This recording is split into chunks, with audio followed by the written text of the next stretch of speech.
Doctors, we are live.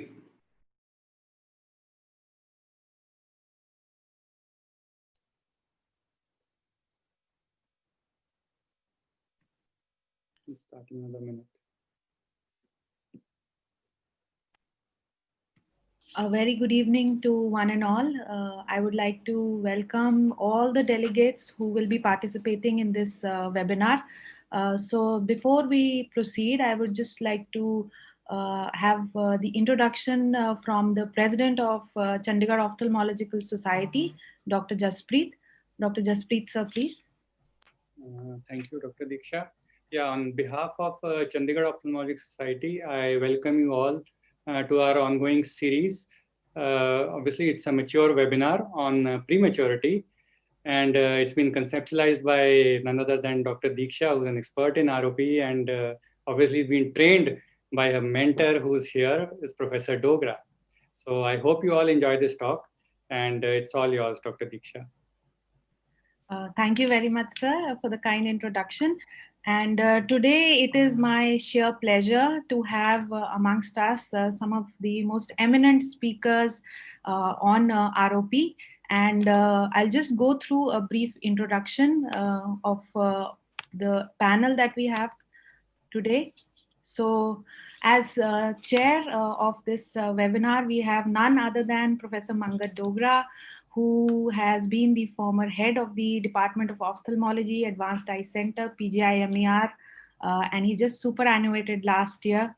He is amongst the pioneers for ROP in India, and he has mentored many ophthalmologists in ROP screening and treatment across the country with great passion throughout his career.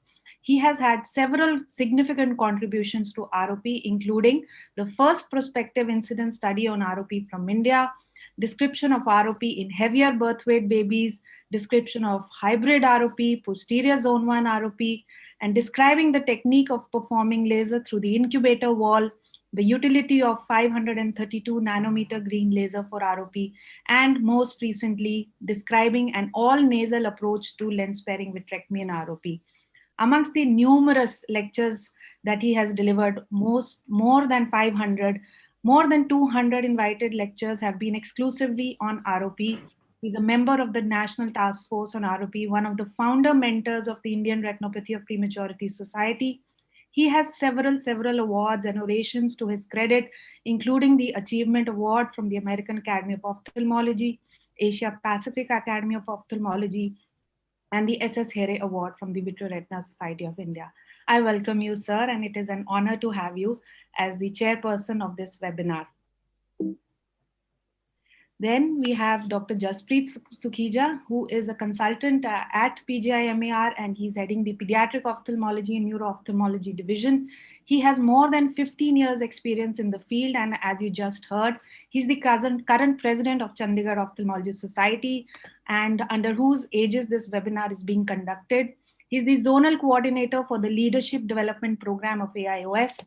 He has several awards to his credit, including the Orbis International Gold Medal at ECRS and the Best Video Award at ECRS, along with the Om Prakash Award in Pediatric Ophthalmology by AIOS in 2020. He has more than 100 publications in peer-reviewed index journals, has co-authored several book chapters, including an AIOS CME series on pediatric cataract. He has presented his research at various national and international conferences and is a reviewer and associate editor of many national and international journals. Welcome, sir. Then we have Professor Dr. Anand Vinekar. I think he also needs no introduction. He's heading the Department of Pediatric Retina at Narayan Netralaya, Bangalore. He has been instrumental in establishing one of its kind telemedicine, which is one of the largest and very successful telemedicine screening programs for ROP in our country, in Karnataka, the KID ROP project. He is an advisor to the Infant Blindness Prevention, Government of Karnataka. He's a member of the Task Force for ROP by the Government of India. He's the founder secretary of Indian Retinopathy of Prematurity Society. He's the member of the ICROP 3, the most latest revision of ICROP classification, apart from being a member on several committees. He's an alumni of PGI and has done a fellowship in pediatric retina from United States and a PhD on ROP from Netherlands. He has several high-impact publications, has co-authored 22 chapters, one textbook, several oration awards, more than 215 invited talks, several awards to his credit, and just to name a few, the National Award for Healthcare Excellence, Colonel Rangachari Award by AIOS, the Innovator Award from DBT, as well as from the AIOS, to name a few. Welcome, sir. Now we have Dr. Subina Narak, who is Associate Professor at the Department of Ophthalmology, Government Medical College, Chandigarh. Her specialty is vitreoretina, uvea, and ROP.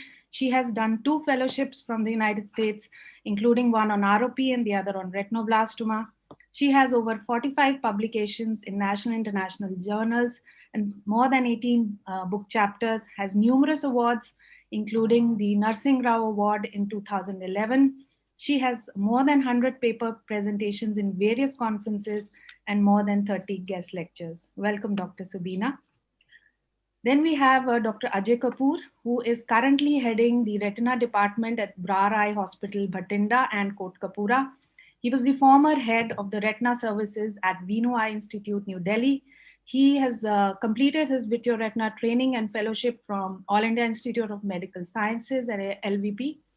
And he's a prolific vitreoretina surgeon with more than 5,000 retina surgeries to his credit. And he has been doing excellent work in ROP since 2005. He is associated with 10 ICUs for ROP screening and treatment in and around Bhatinda. And he is soon going to start the same in Ludhiana. Welcome, Dr. Ajay.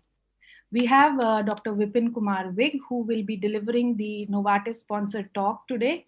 He is the senior vitreoretina consultant at Dr. Sohan Singh Eye Hospital, Amritsar.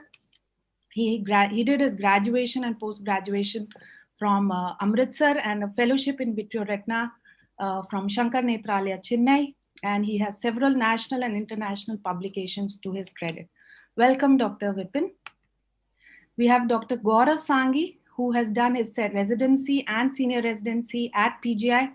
He's the founder, member, and vitreoretina consultant at Sangam Netralaya, which he has co-founded in 2014. He has vast experience in treating ROP babies since 2007. He has 18 publications in peer-reviewed national and international journals, and majority of them are on ROP. He has contributed several book chapters and various presentations in different conferences. He has also won several awards, including the prestigious J.M. Pava Award from Vitreoretina Society of India. Welcome, Dr. Gaurav.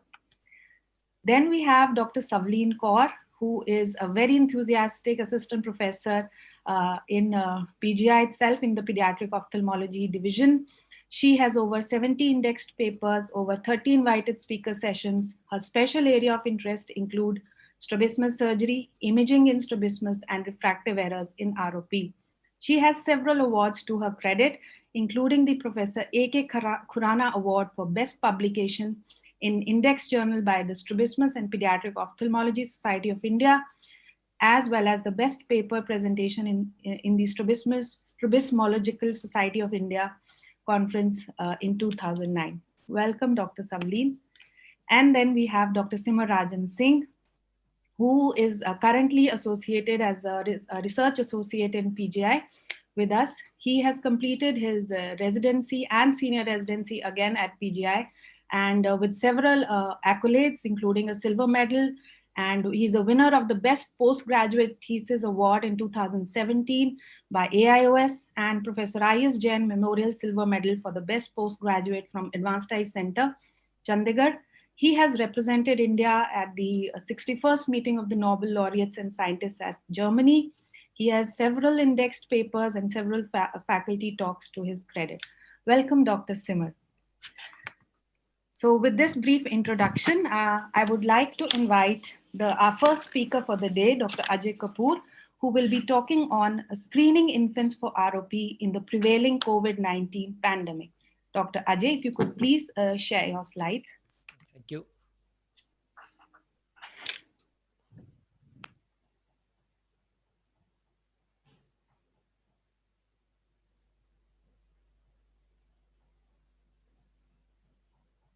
Okay, are my slides visible now? Hello, are my slides Yes, visible? yes, Dr. Ajay, please go ahead. Yeah. Thank you, Dr. Diksha and Chandigarh Ophthalmology Society for giving me this chance to present my work here today. And as you've given me the topic of ROP screening in these difficult COVID times, so I'll be dealing with what special we are doing for ROP screening these days. Uh, what is it? Why are these days special? Because there's a fear of unknown. We really do not know about the pathophysiology of this virus, how it is going to affect especially these newborns, which is extremely vulnerable subset of patients. So some extra precautions definitely need to be taken.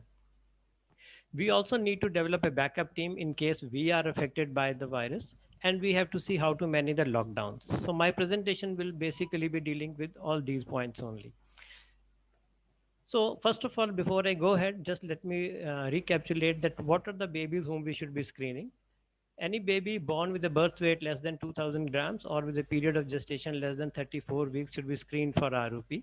And even beyond this, if the baby has had a very stormy neonatal course. We still get babies who have a treatable ROP, and when we ask the pediatricians, why don't you send them earlier? They said, okay, I consulted my textbook, and which is American textbook, in which it is written that these babies should not be screened. So you see, the knowledge has still not permeated that which babies should be screened. And I think we all have this service to do. We need to teach our neonatologists about the Indian guidelines, not to follow the Western guidelines. Uh, so what is the ground reality? That all other services during this lockdown period were stopped in eye hospitals. For example, in our hospital, we are 6 consultants, and during initial lockdown, I was only one working. So retina services, they have to go on because they have an element of emergency in them, and more so the ROP services. And especially if you are in a periphery and dealing with NICUs, where there's a high rate of treatable ROP. Uh, from April to August, I have done 364 screenings. So you can imagine this. We have not stopped these services whatsoever. So how have we managed these lockdowns? So we have called and reminded the parents. And it is let's not think that this phase is over, because as we are seeing that India is peaking tomorrow, let's say we again have lockdown. So I think this presentation, these points can be taken home and applied if need be again. So we have been calling the patients, reminding them of the follow-up dates, and we have emphasizing to them the importance of follow-up. Less they think that there are more things important. Managing the lockdown is important. Getting groceries is important, but we emphasize that your child can go blind. Mostly our hospital staff calls them, but even if the parents they miss the follow-up, then I call them myself. And believe me, once the doctor calls them, the impact is totally different. An SMS can be sent from the hospital, which they can show to the authorities if they're being stopped by the police, or a printed OPD slip, not a handwritten OPD slip, because it may be difficult to be read by the policeman. So a printed OPD slip should be given, clearly mentioning the follow-up date. A written note that they should not be stopped from going to the hospital and it's an emergency. That goes a long way in preventing all the curfews and all. And parents should be given a personal contact number, that if they are stopped and if they are being hassled by the authorities, where they can call. It should not be a board number where they are frustrated calling here and there, but it should be a personal number of some manager, counselor, or a doctor himself. So these were in the happier times, when COVID was not there. Our parents bringing the babies, they used to intermingle with the rest of the OPD, but no more now. Now we are taking extra precautions. But when you take or talk of extra precautions, one has to keep in mind that these extra precautions should be viable and repeatable. They should not become just a photo op, that once you do it and then it becomes difficult for you to follow the map again and again. And we have to think of long term, not with short term, that okay, today I do this, it becomes difficult, and tomorrow I leave it. So all these precautions we should be able to carry out on a long term, and they should effectively break the chain of transmission of COVID. And they should not be interfering with our screening and lasers, lest we become so involved in our PP kit or something else that we do a shoddy work of screening. This should not happen. And parents should appreciably note the precautions which the team is taking for their little one, because God forbid if tomorrow this child has a COVID infection, they should not think that they have caught it from the ROP screening time. So in NICU, we are using autoclaved or a sterile disposable gown, a snugly fit N95 mask, gloves, and speculum and depressor are sterile. Initially, we just used to wash them, but no more now. Now we use sterile speculum and depressors for each child. And there should be no unnecessary talking or shouting in the NICU because droplets will be generated. No unnecessary touching here and there. Just go in, do your work, and come out. Don't do some extra touching here and there. If possible, visit the NICU before you start your OPD. In your own OPD where the children are coming, there should be separate waiting area for the neonates and minimum stay in the hospital premise. The time involved with parents are there with their child should be minimum. Again, we are using gloves, sterile instruments, and if the stage of the disease is permitting, then we are prolonging the follow-up as compared to earlier times. So I'll be just showing you a video about what we are doing now.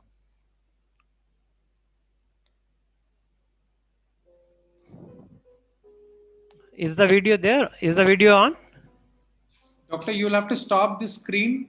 Yeah, and you'll have screen sharing and then share the video.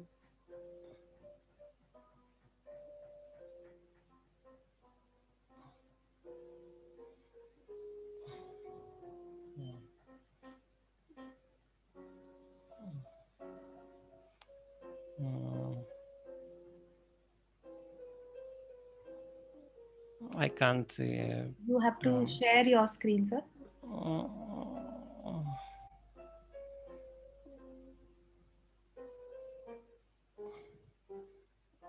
Yes, we can see the video. Okay. Please go ahead.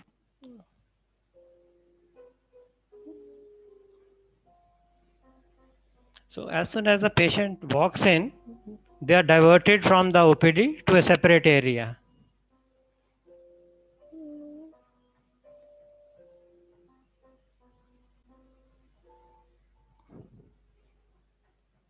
The parents open the eyes and the staff member puts the drops. Again, minimum touching by the staff.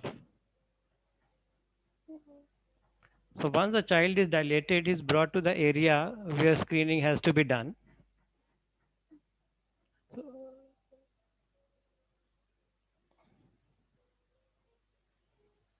So this is a sterile sheet.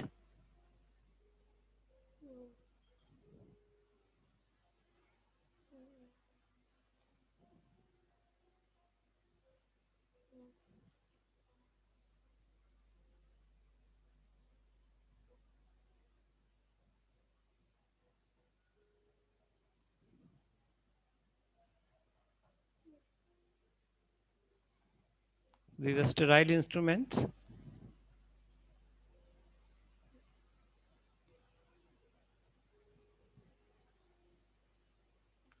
And here, for the benefit of general ophthalmologists, I would like to show that how much time it really takes to do ROP screening, because it is believed that it is a very lengthy process. Many people, they don't do it just because of that. So you can see.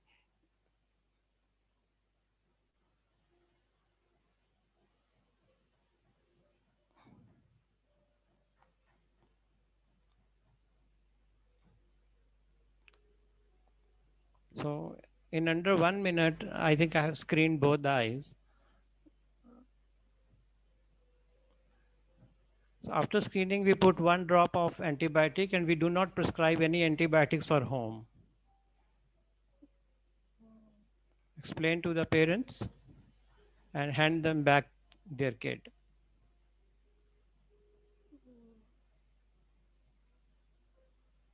This is doing a laser in a NICU, wearing a gown, gloves, and protective glasses. There's no shield or any other thing in which I become extra uncomfortable. Thank you so much.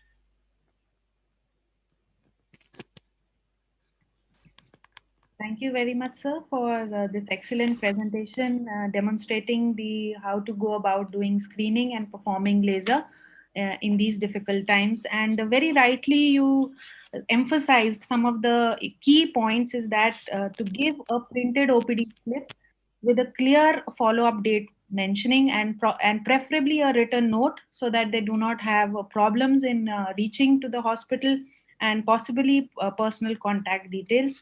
And and making it clear and emphasizing the follow-up schedule to the parents of the baby. I would like to invite comments from Professor Dogra on this talk.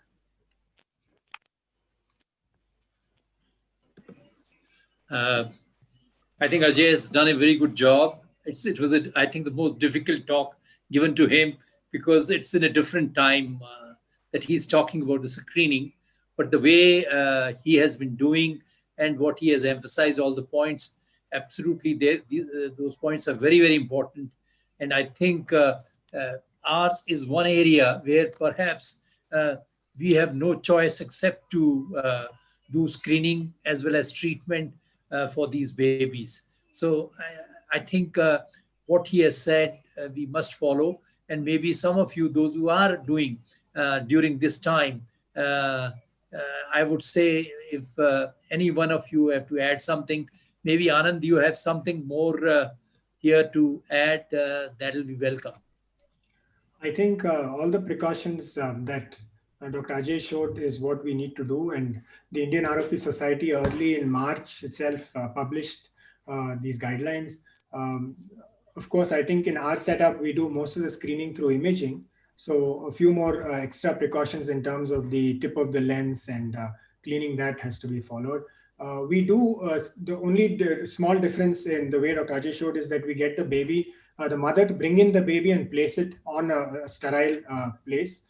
And then the mother walks back and then we go towards the baby. This, you have to be really careful that the platform is stable. We don't want the baby rolling down, but usually these babies are small and they don't move much, but that's the only small different thing that we do. There are two questions that have come up for this talk. One is for Dr. Ajay, that would you like to use an N95 with an exhalation valve or without one? And secondly, is it important to get a written consent regarding COVID taken from these babies, parents of these babies? N95 mask without a valve is definitely better. And if you see in the video, I have one with a valve, but it is taped from inside, because our hospital bought these masks in the initial period, so we have lots of them lying with us, but now we have covered the inside with the tape. Is one thing. And as far as the special COVID consent is concerned, we are not taking it, to be very honest, and rather I would like to ask the other panelists, should it be taken, lest the parents, they become psyched out and they run away. So I don't know what to do about it. We are taking a written informed consent because this is as per the AIF's guidelines also, that we need to take a written consent. No, that general consent we are also taking from every patient who is coming to the hospital. Nothing special about ROP. Yes, correct. Dr. Haji, one question. How about use of visor? Because I use visor in addition to this. That's a spectacle visor and it works well. I don't know whether it's how essential it is. I couldn't use the visors. I tried in the beginning, neither for adults nor for kids. So I just use protective glasses which come in a PP kit. That also just in an ICU, not in my OPD for screening. All right. I don't know what is the other panelists have in the comments about the use of visor while doing indirect ophthalmoscopy or laser. I don't know. The only thing I felt good was the spectacle visor. Otherwise, all other visors don't work at all. In our hospital, all the adult and pediatric indirect ophthalmoscopy, all the indirect ophthalmoscopes have been fitted with a visor. So we are using it. Yes, even I am using a visor for the screening part. It is definitely difficult while you're doing a laser. Okay, thank you, Dr. Ajay, for this wonderful talk. Now we move on to Dr. Subina Narang, who will be sharing how to recognize treatment requiring or referral warranted ROP. Dr. Subina, please could you share your screen?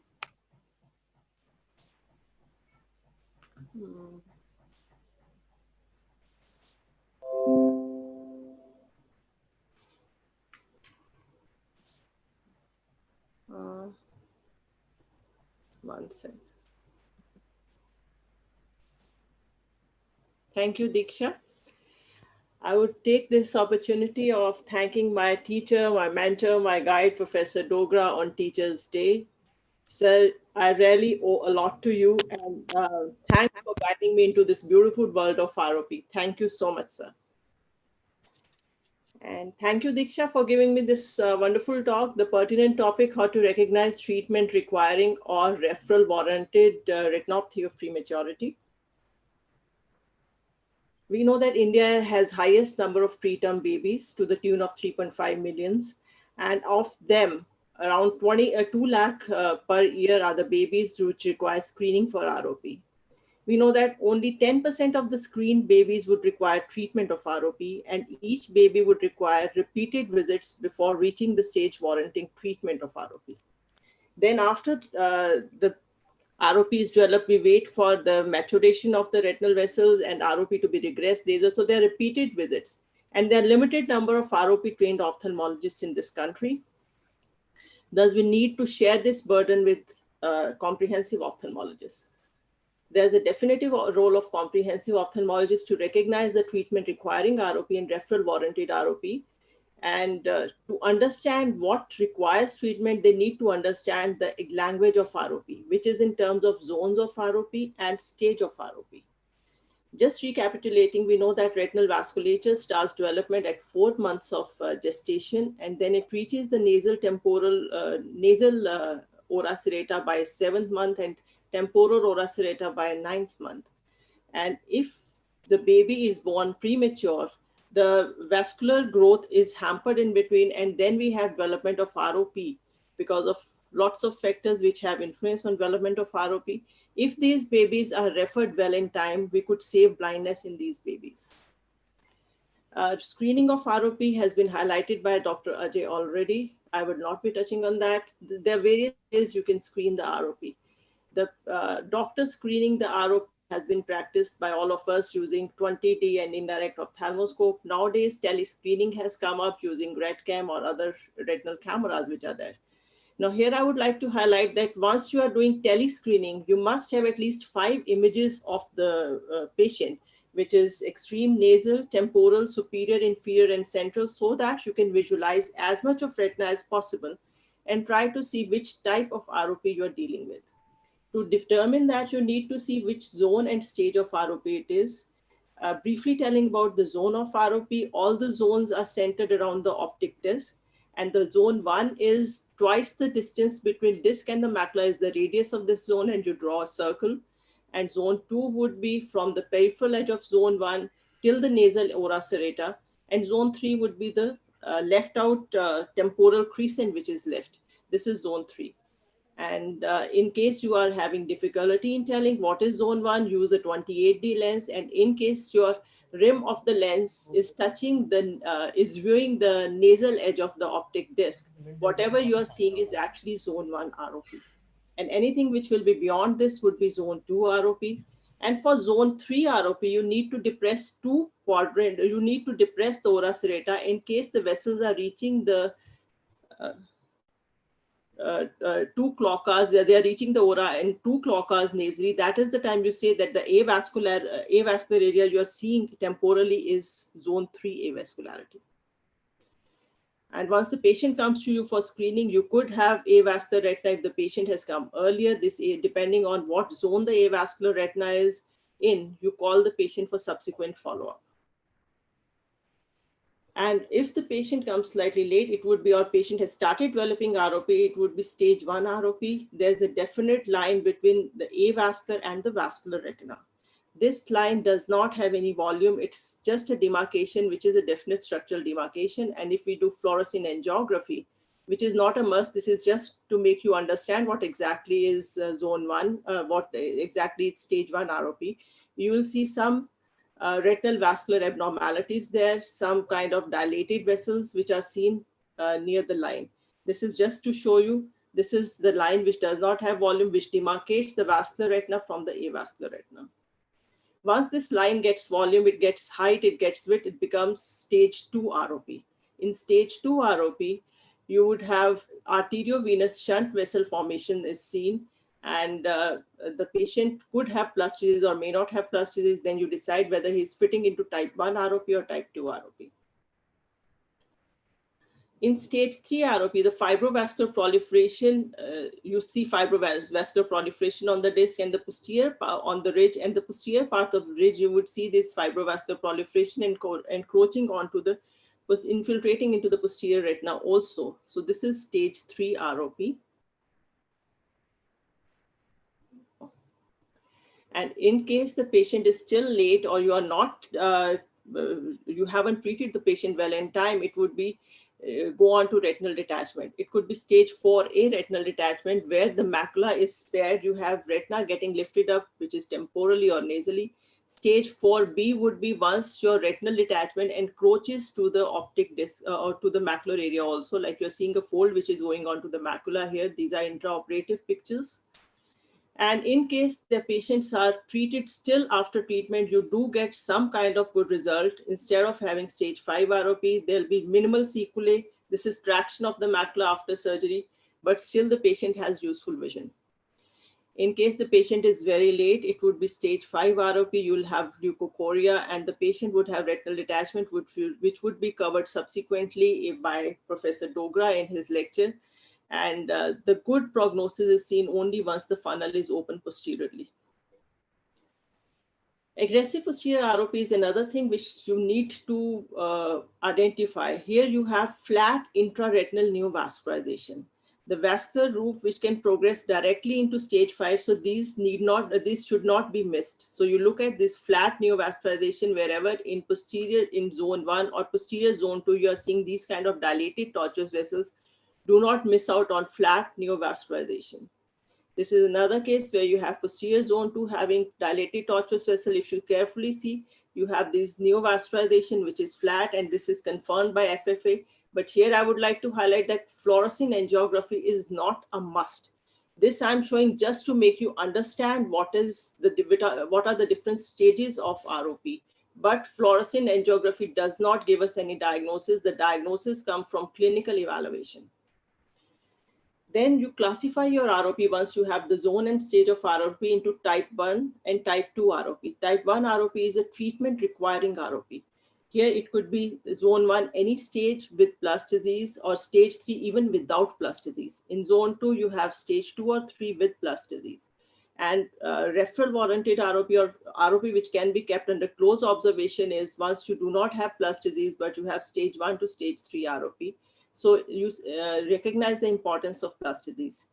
And I would briefly tell about half zone ROP also. This has recently come up because of saving more and more premature babies. You have zone, even macula is not even formed and the baby is born. So you have to weigh between anti-VEGF and laser treatment, and that probably would be taken up in subsequent lectures.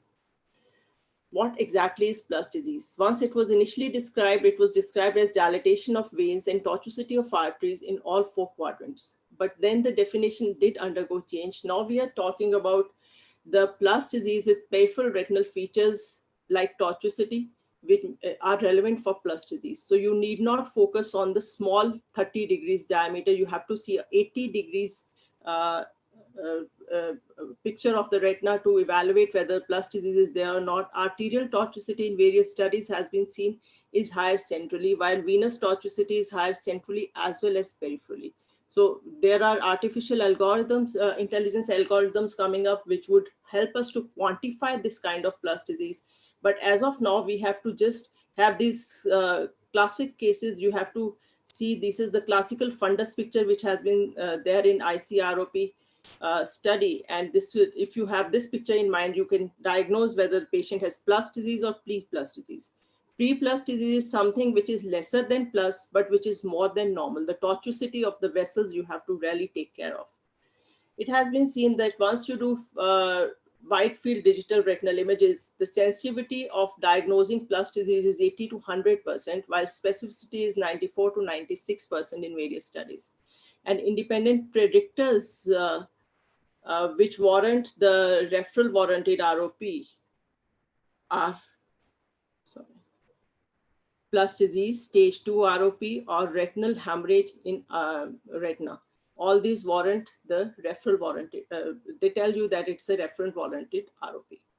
Summarizing, dilated fundus examination for preterm babies at risk of ROP with birth weight less than 2,000 grams should be done by all the ophthalmologists, and timely identification of treatment requiring ROP and referral warranted ROP is required here at the level of comprehensive ophthalmologist. So that these babies can be referred timely to an ROP expert, and timely laser or anti-VEGF or surgery can be done for these patients, which gives a gratifying results. Thank you so much. Thank you, Dr. Subina, for an excellent talk depicting all the stages of ROP. And we will now go on to the talk by Dr. Anand, and then we can take the discussion for both the talks after Dr. Anand's talk. Thank you, Dr. Diksha and Chandigarh Ophthalmic Society for this opportunity. Firstly, for those of you who remember, this was the weekend where the World ROP Congress, which the Indian ROP Society was going to host, was supposed to happen in Dubai. And yes, we are not there, but we're celebrating it with an ROP seminar here. So thank you so much. And also for me, it's an extremely proud privilege to present in a meeting where the chair is none other than Professor Dr. Dogra sir. And on Teachers' Day, he's been my teacher, and I owe almost everything I know in ROP to him. So thank you, sir, and thank you once again for the opportunity. Well, Diksha has given me this topic of what constitutes an adequate laser treatment for ROP. So I figured I'm going to do this mostly in terms of cases and not really dwell on theory. So I have a lot of slides, but not to worry, I'm going to really move fast on them. So laser is still the gold standard, has an extremely high success rate. Sir showed that the 532 nanometer green laser can be used, in fact, more effectively than diode itself. And ever since, the whole country and the rest of the world has also been using that. It's important that all of us have been trained to do laser under topical anesthesia, but take care of analgesia. These pellets that we soak in either dextrose or sucrose really calm the baby and help to do the treatment. These babies have to be swaddled well, and I'm just going to move quickly on this video. The importance is to separate the two hands and the 2 feet separately in the folds. And yes, since we are putting a pulse oximeter on one of the on a foot, we have to expose that one part. Remember also that the drops that we start putting on the cornea to keep it moist during laser tend to accumulate on the cloth and can give rise to hypothermia. So that's something we need to keep in mind. The ideal height is about 1 palm distance from your umbilicus. Should be about the nose of the baby when it's lying supine. This is the most ergonomically right height so that you're comfortable, your neck is not craned, at the same time you are able to visualize easily.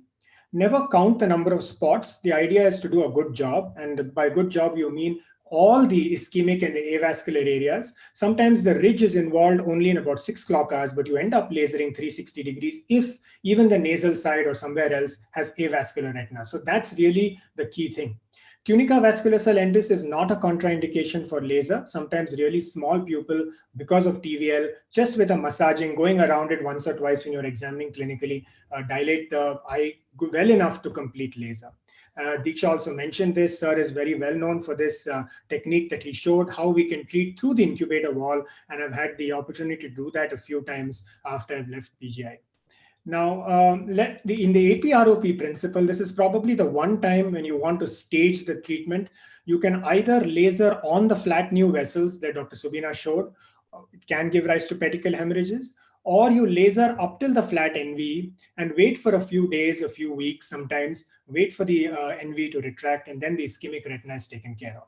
For example, in this picture here, you see the laser marks here healing. It's about a week later, and you see this boat-shaped NVE that has retracted closer to the macula, exposing this ischemic area. And that's what you need to go and cover and overline the NV as well to give a good result.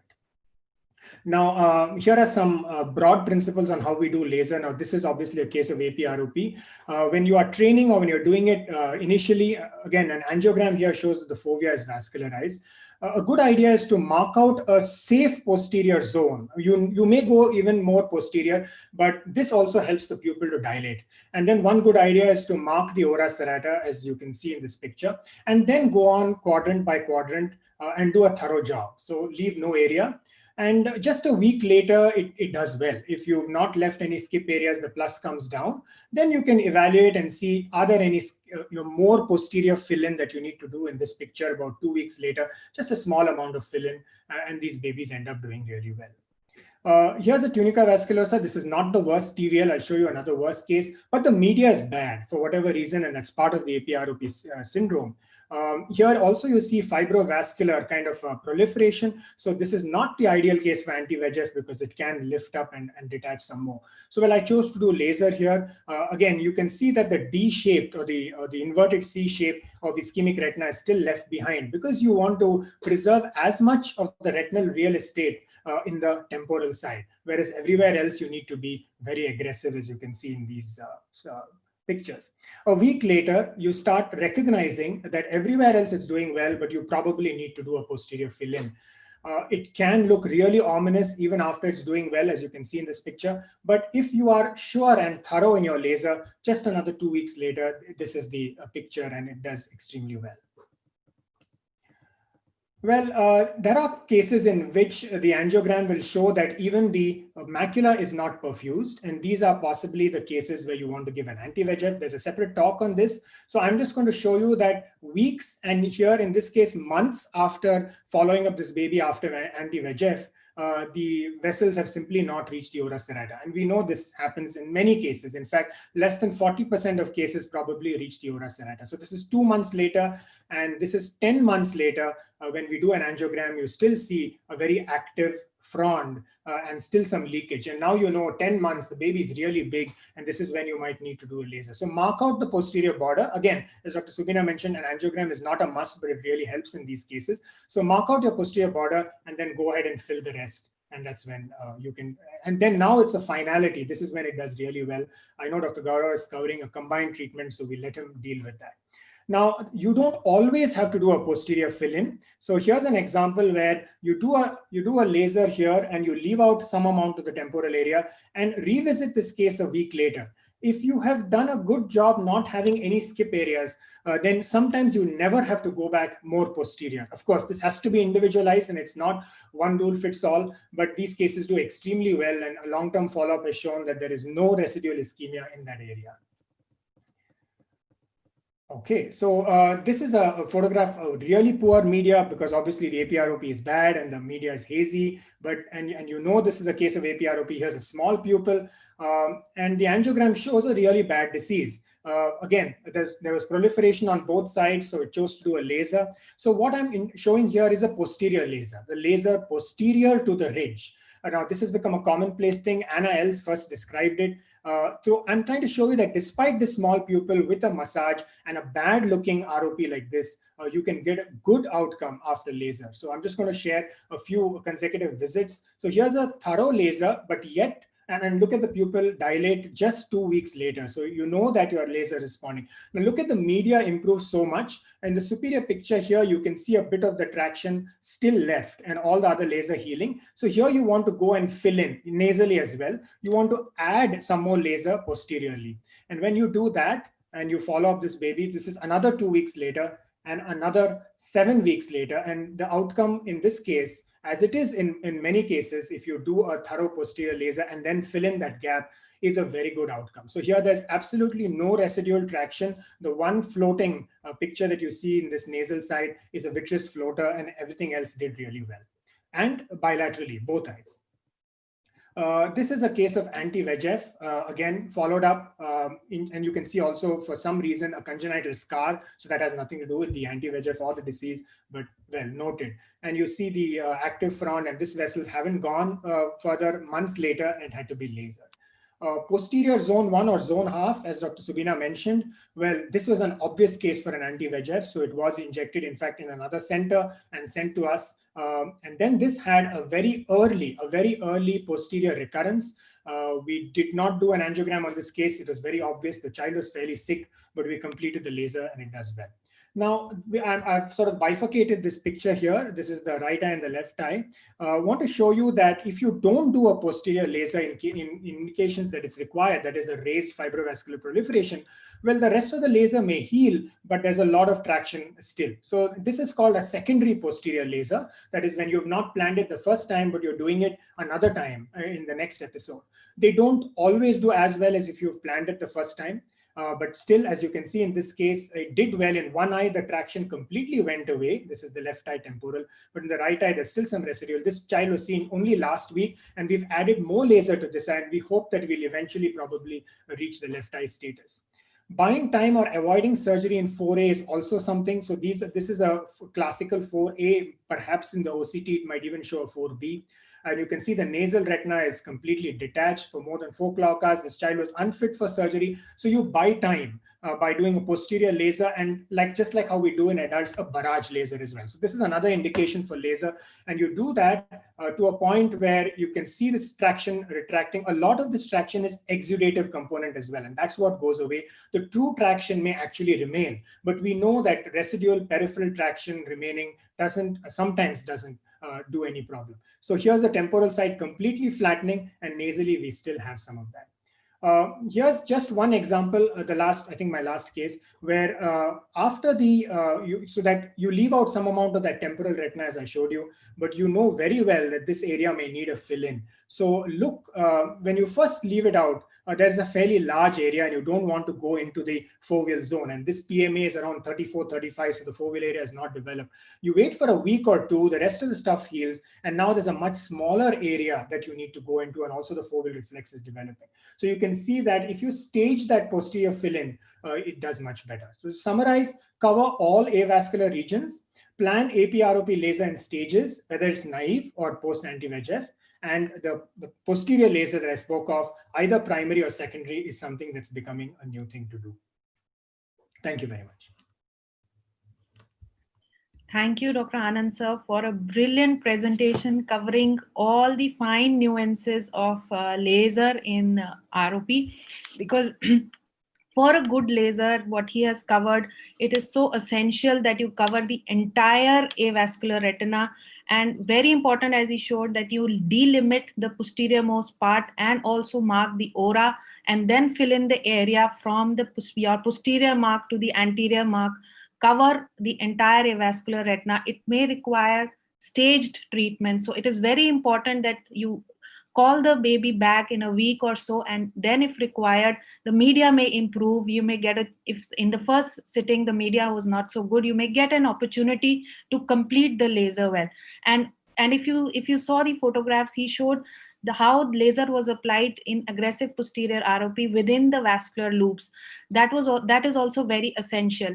And in very posterior disease, to delimit the boundary of zone 1 and then proceed with the laser.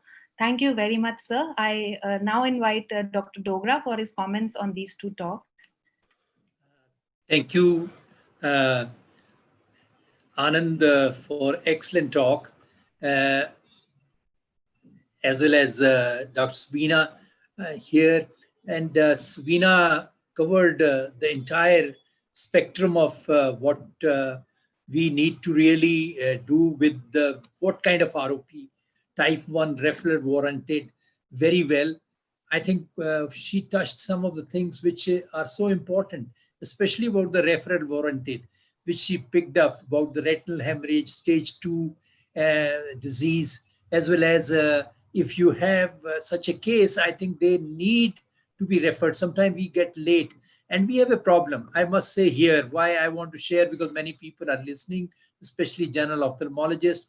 I think we somewhere, we are lacking in recognizing a serious disease where sometimes the vessels are not that much dilated, the retina is avascular, and we have seen at least, and we are seeing more such cases where they go on to develop real bad disease, and sometimes it is not even amenable to laser.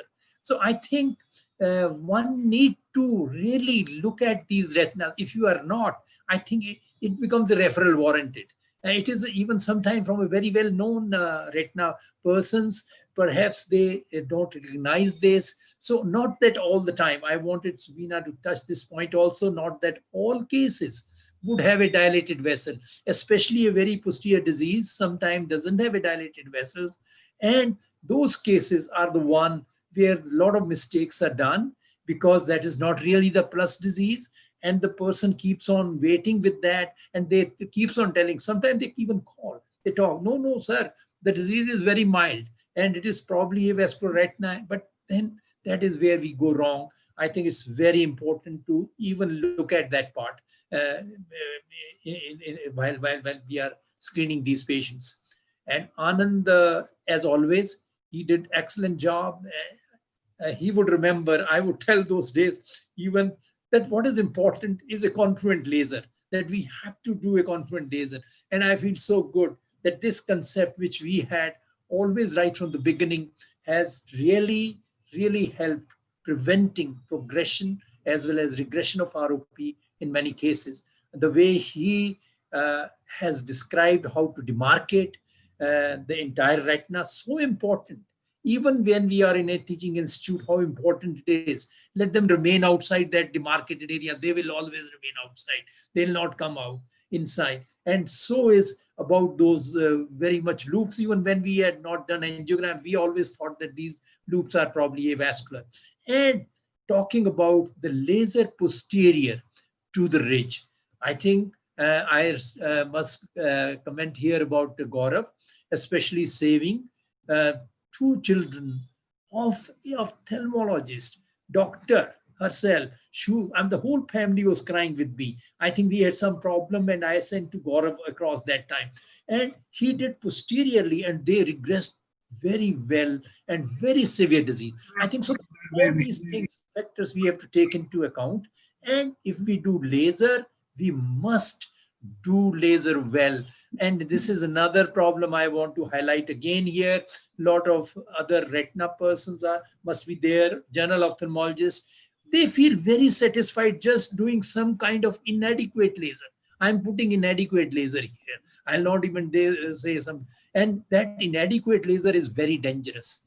If you do anything inadequate, that means you have done more harm, because that baby will not be brought to another person who deals with ROP more often, and it will lead to the real bad consequences. So I think those kind of things, we need more people to be trained. As far as the screening is concerned, they need to be told about the other nuances. We should not feel satisfied that we know everything. And so is about the laser I talked about. Inadequate laser is not uncommon. And of course, sometimes we may go overboard, for which Anand nicely showed that barrage.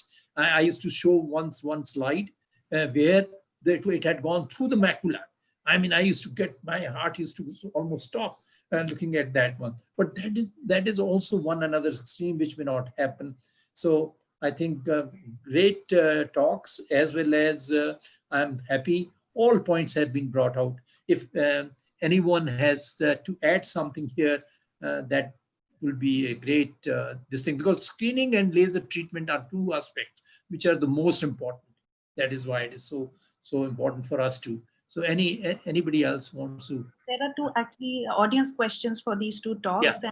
And, Dr. Amit Jain from Mumbai wants to ask Dr. Anand that the temporal avascular area is usually wedge shaped, and if you try to make an inverted C with laser, one may end with laser in the vascular retina. If it's not inverted C, it results in probably a refractive error. So how does one go about it? So Dr. Ajay, you are right, very right, that it's most often a wedge shape.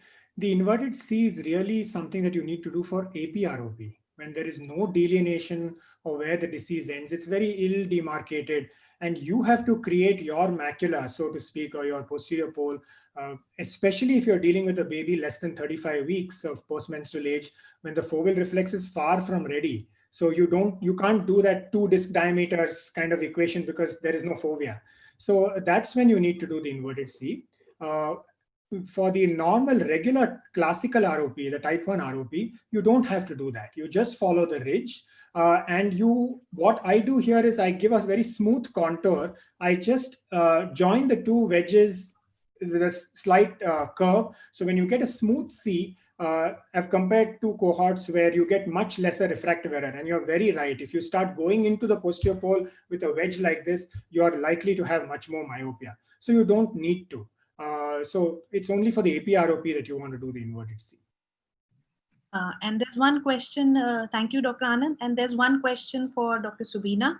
Dr. Shweta from Panchkula wants to ask that if the stage is there and a comprehensive ophthalmologist is following the baby, for how many weeks should he or she follow? No, they can follow till complete vascularization also. It is only you should refer once it is referral warranted ROP. Once the patient, supposing you are seeing avascular retina, ultimately, like if it's zone 2 avascular, you'll call the baby at 2 weeks time. Zone 1, you'll call at 1 week time. Zone 1 is usually, they don't regress, they go on to ROP. But zone 2, yes, many of them regress. You keep on following, and once you are sure for 2 visits, the peripheral thing has been fully vascularized, you can stop seeing it, that's it. You need, as Dr. Subina had very nicely shown in the photographs, you need to recognize some of the important signs, which includes retinal arterial tortuosity, venous dilatation, and then you need to refer. And then there is another question that can the follow-up visits be reduced if you find TAR considering the current time? So I think if you go to the IROP Society guidelines, they have very nicely shown that how you can reduce the follow-up visits in these times. So you can visit that article, read that article, and you will get clear guidelines as to how the follow-up should be in these times. If that guideline is difficult to access, then it's also that table on follow-up has been published in the IGO article on guidelines for COVID. So please look at that as well. I have a question. It is regarding you doing laser in stage 4A ROP. I am sure some of these babies may not have required surgery. So do you have any data on that, where you could prevent surgery in 4A just by doing laser alone? Because long back when I was looking at the data from PGI, I had 30% of such babies who regressed with laser, even in stage 4A. And I completely agree with you, Gaurav. And I think we have the data, we are yet to analyze it. That is something I was talking to my team about. It's not just 4A, sometimes very early 4B also regresses. So you are trying to buy time for surgery, or for some reason they are not fit anesthetically, and then you suddenly realize they don't need the surgery. You're very right, but we've not analyzed that data. I think somebody has just published, I'm forgetting who, from our country only, and they have shown excellent success of 4A regression after laser. It's not a large series, I'm forgetting, but it is something the publication is just come out. So I'm just not remembering who. I just usually tend to look at. And their group. Okay. Thank you. So we move on to the next talk. Dr. Simar Rajan Singh will present his talk on anti-VEGF injection for ROP, technique and considerations. Dr. Simar. Yeah. Thank you, ma'am. At the outset, I would like to thank the Chandigarh Ophthalmological Society and Dr. Diksha for this opportunity. Just a minute, I can't seem to share. Just give me 1 minute.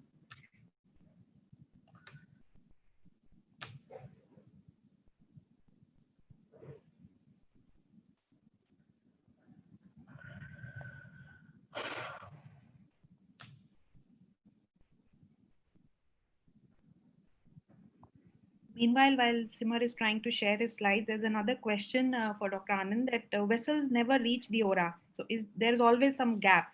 So what would be the safest approximate distance to qualify completely vascularized? So I think by definition, it's more than 1.5 disc diameters of avascular retina is considered to be pathological, and less than 1 disc diameter from the aura is considered physiological. Okay, so, Dr. Simar, you can go ahead. Thank you, ma'am. So I'll be talking about the new weapon that we have in our armamentarium, anti-VEGF injections for ROP. That said, laser still remains the gold standard, as we just heard, and I will be talking more on the technical aspects of this. But first, especially on this Teachers' Day, my regards to my teachers, Dr. Dogra.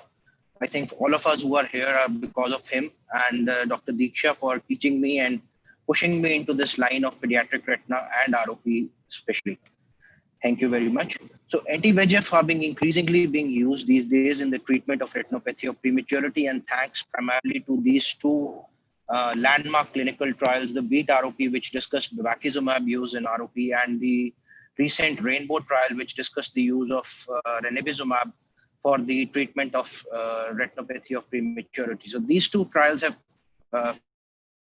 kind of paved the way for mainstream use of anti-VEGF in the treatment of this disease. So we as ophthalmologists need to learn the technique for it. So in this, we have to realize that the infants are not merely smaller adults. The eyes are not just smaller, they are anatomically different. Yes, the eyeball is shorter than the adults, and the average age at which we would be injecting is around 35 to 36 weeks post-conceptional age, and the axial length at that time is around 16 millimeters average, and the posterior segment length is just 12 millimeters. So we need to keep that in mind.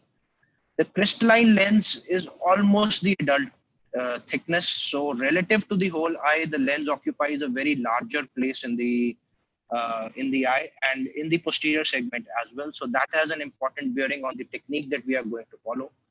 The pars plana is poorly developed. It's almost non-existent, and we are going to primarily go through the pars plicata area. So we further go interior and further go closer to the lens, and again the chances of lens touch are going to increase with that. And the last anatomical point, that there could be a lifted retina if we are using it in advanced stages in a preoperative condition, and we need to consider that also so that we may not hit the retina. So where to enter in these eyes? As you can see, there is no standardized guideline for that. Various trials, various studies have used different dimensions, but we have a range of about 0.75 to 1.5 millimeters from the limbus. 1 millimeter is usually a good idea at around 35, 36 weeks post-conceptional age to go in. If you want to be more sure, transillumination methods have been described where we can see the ciliary body band and go in the center of it so that we are very sure of that we are not going through the retina into the eye. I think this is the most important part, how to enter into the eye. We are trained to enter perpendicular to the sclera as we normally would, keeping our needle towards the center of the globe in adults. In children, this is different since we are going in relatively anteriorly, and we are going, the lens is bigger in them. So if we are going to go perpendicular to the sclera, there are higher chances that we may directly go into the crystalline lens. So it is important that we know the visual axis and try to keep the bevel of the needle parallel to the visual axis rather than going towards the center of the eye. So which needle to use? There has been some talk on this. The Rainbow trial, which was recently published, used a 12.7 millimeter 30 gauge needle. And the BEAT ROP originally published used 8 millimeter needle which was also 30 gauge. So there are histopathological studies that have shown that a 12.7 millimeter needle can potentially hit the posterior retina on the opposite side if completely inserted. So we need to keep that in mind. If we are using the 12.7 millimeter needle, we should not insert it completely only. And they have been shown that with a 4 millimeter needle, we can safely give these injections. So this is something that we will need to consider for the future. But currently, mostly we are getting 12.7 30 gauge needles along with. So what dose to inject? I think 3 molecules that we have currently available for the anti-VEGF agents: ranibizumab, bevacizumab, and aflibercept. We have limited experience with aflibercept, but the dose that was used in BEAT ROP was half dose, and Rainbow trial using the ranibizumab used 0.2 as well as 0.1 milligram, but they found 0.2 to be more efficacious. So half dose is more commonly used and more convenient to give given the volumes and the concentration that we have currently available.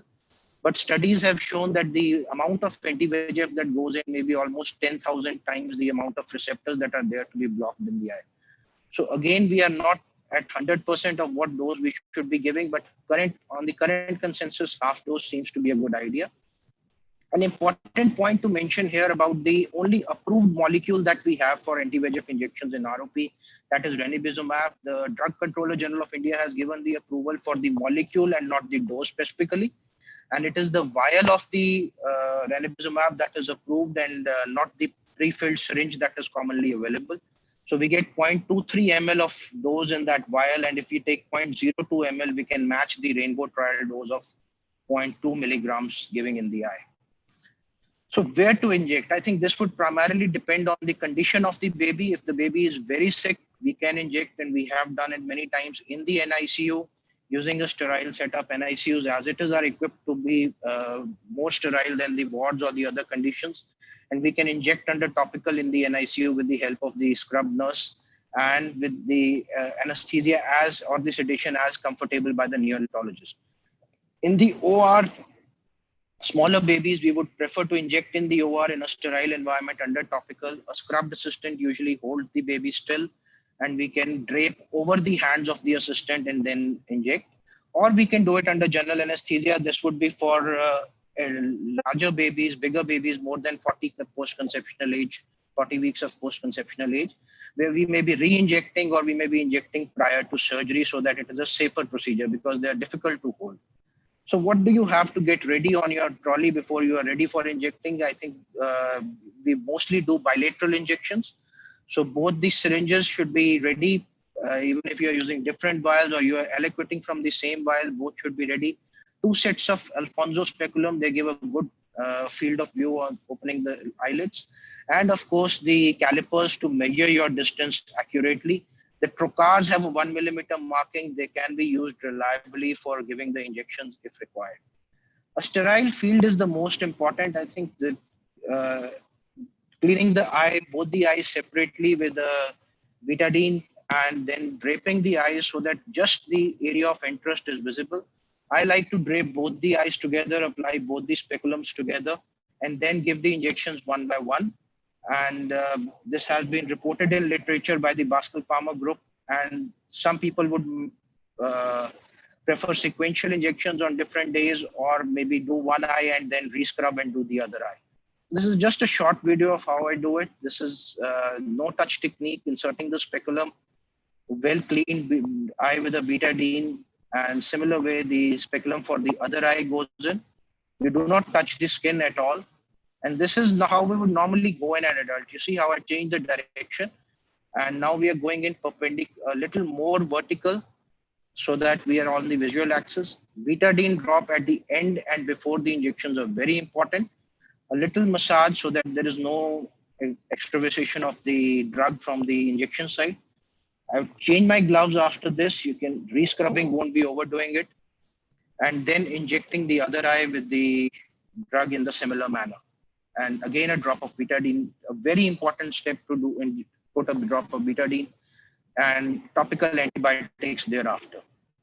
So after the injection, always examine the next day, look for any drop in media clarity, any signs of lenticular touch, look for the effect of the injection. You usually get it within 24 hours the next day when you look at it. It is preferable to give topical antibiotics in our setting for a week or so. That would be post-injection considerations.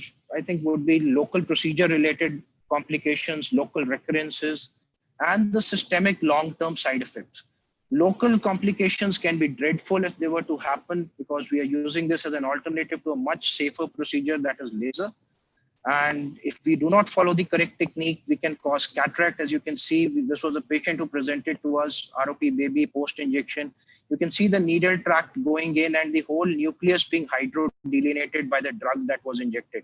So entire thing went into the crystalline lens, and you can see the posterior capsular rupture on the anterior segment OCT here. It has been reported from a few other groups also. Post-injection endophthalmitis would be another thing. I think majority of these babies we are injecting bilaterally, and if you have bilateral endophthalmitis in a small child, it would be dreadful. And this was one baby who presented to us after stage 2 zone 2 injections in the left eye. Thankfully, this was a benign infection, recovered with just the intravitreal antibiotics, and this premacular set of exudates disappeared after some time. I think most common thing that we are going to take care is the recurrences. We talked about them just a while earlier. So this is a posterior zone 1 disease. We can see it looks very good after injecting 4 weeks. The vessels are growing, everything is looking good. But just 2 weeks later, you can see how much of pus has come back, how much the disease has come back. And if you miss this opportunity to pick this up right here, it is going to be disastrous for the baby. And this is one such baby who was not so lucky, injected prior to the COVID-19 situation, 4 weeks follow-up, doing well, called for follow-up after 2 weeks, the lockdown happened. Could not come to us for almost 2 months. And then they presented one eye in stage 4B, another eye in stage 4A. And both eyes ultimately required surgical intervention in this case. So recurrences is one thing that we need to be really careful about. I really like this paper from the Bascom Palmer group, where they have given this protocol, safer protocol for injections, where they prefer to use a shorter needle, S for shorter needle, antiseptic and antibiotic use properly. Follow-up is most important. I think immediate post-operative follow-up, not like the adults where you may call them after 4 to 6 weeks. And then afterwards also, I think between 1 to 2 weeks or maximum 3 weeks, you would want to see them. Extra attention to detail, the cleanliness, the conjunctivitis, whether it is present, and the correct technique. And again, as I said, the follow-up is very important. Even the Western literature, they recommend 1 to 2 weeks of follow-up. Maximum, I would go up to 3 weeks, but not more than that, because the recurrences can be sometimes very abrupt in them.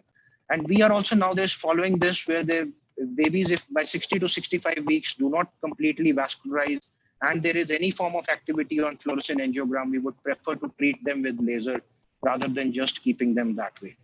So to conclude, anti-VEGF injections for ROP are here to stay.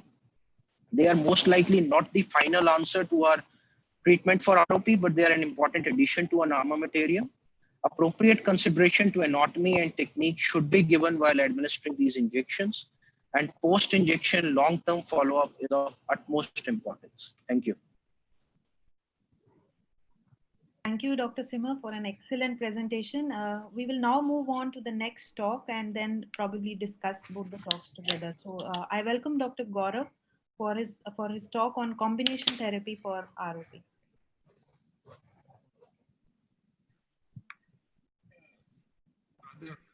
Is the presentation visible? Yes, Dr. Gaurav. Okay. You can go on slideshow.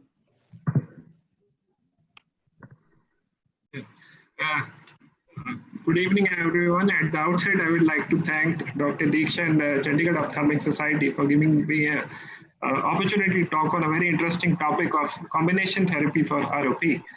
So when I was given this topic of combination therapy for ROP, so 3 things come to my mind. So when to think of combination therapy? So why not anti-VEGF monotherapy? And which injection to give? And what is the timing of laser treatment? So in most cases with treatable zone 2 ROP, laser should suffice. As Dr. Dogra was talking, this is a baby of an ophthalmologist who presented to us at 38 weeks and 4 days of post-gestational age, and this has sphere threshold ROP. And I have done laser anterior to the ridge as well as 3 to 4 rows of posterior laser, and 6 weeks we have a beautiful regression of all the ROP. So in a lot of these bad cases, laser will work if you have done a good laser. Also in cases with AP-ROP zone 2, there will be a good regression because you have done a good laser, as we have done here, laser inside the vascular loops. So where is the real issue? So the real bad cases are the AP-ROP zone 1 cases and the posterior zone 1 cases.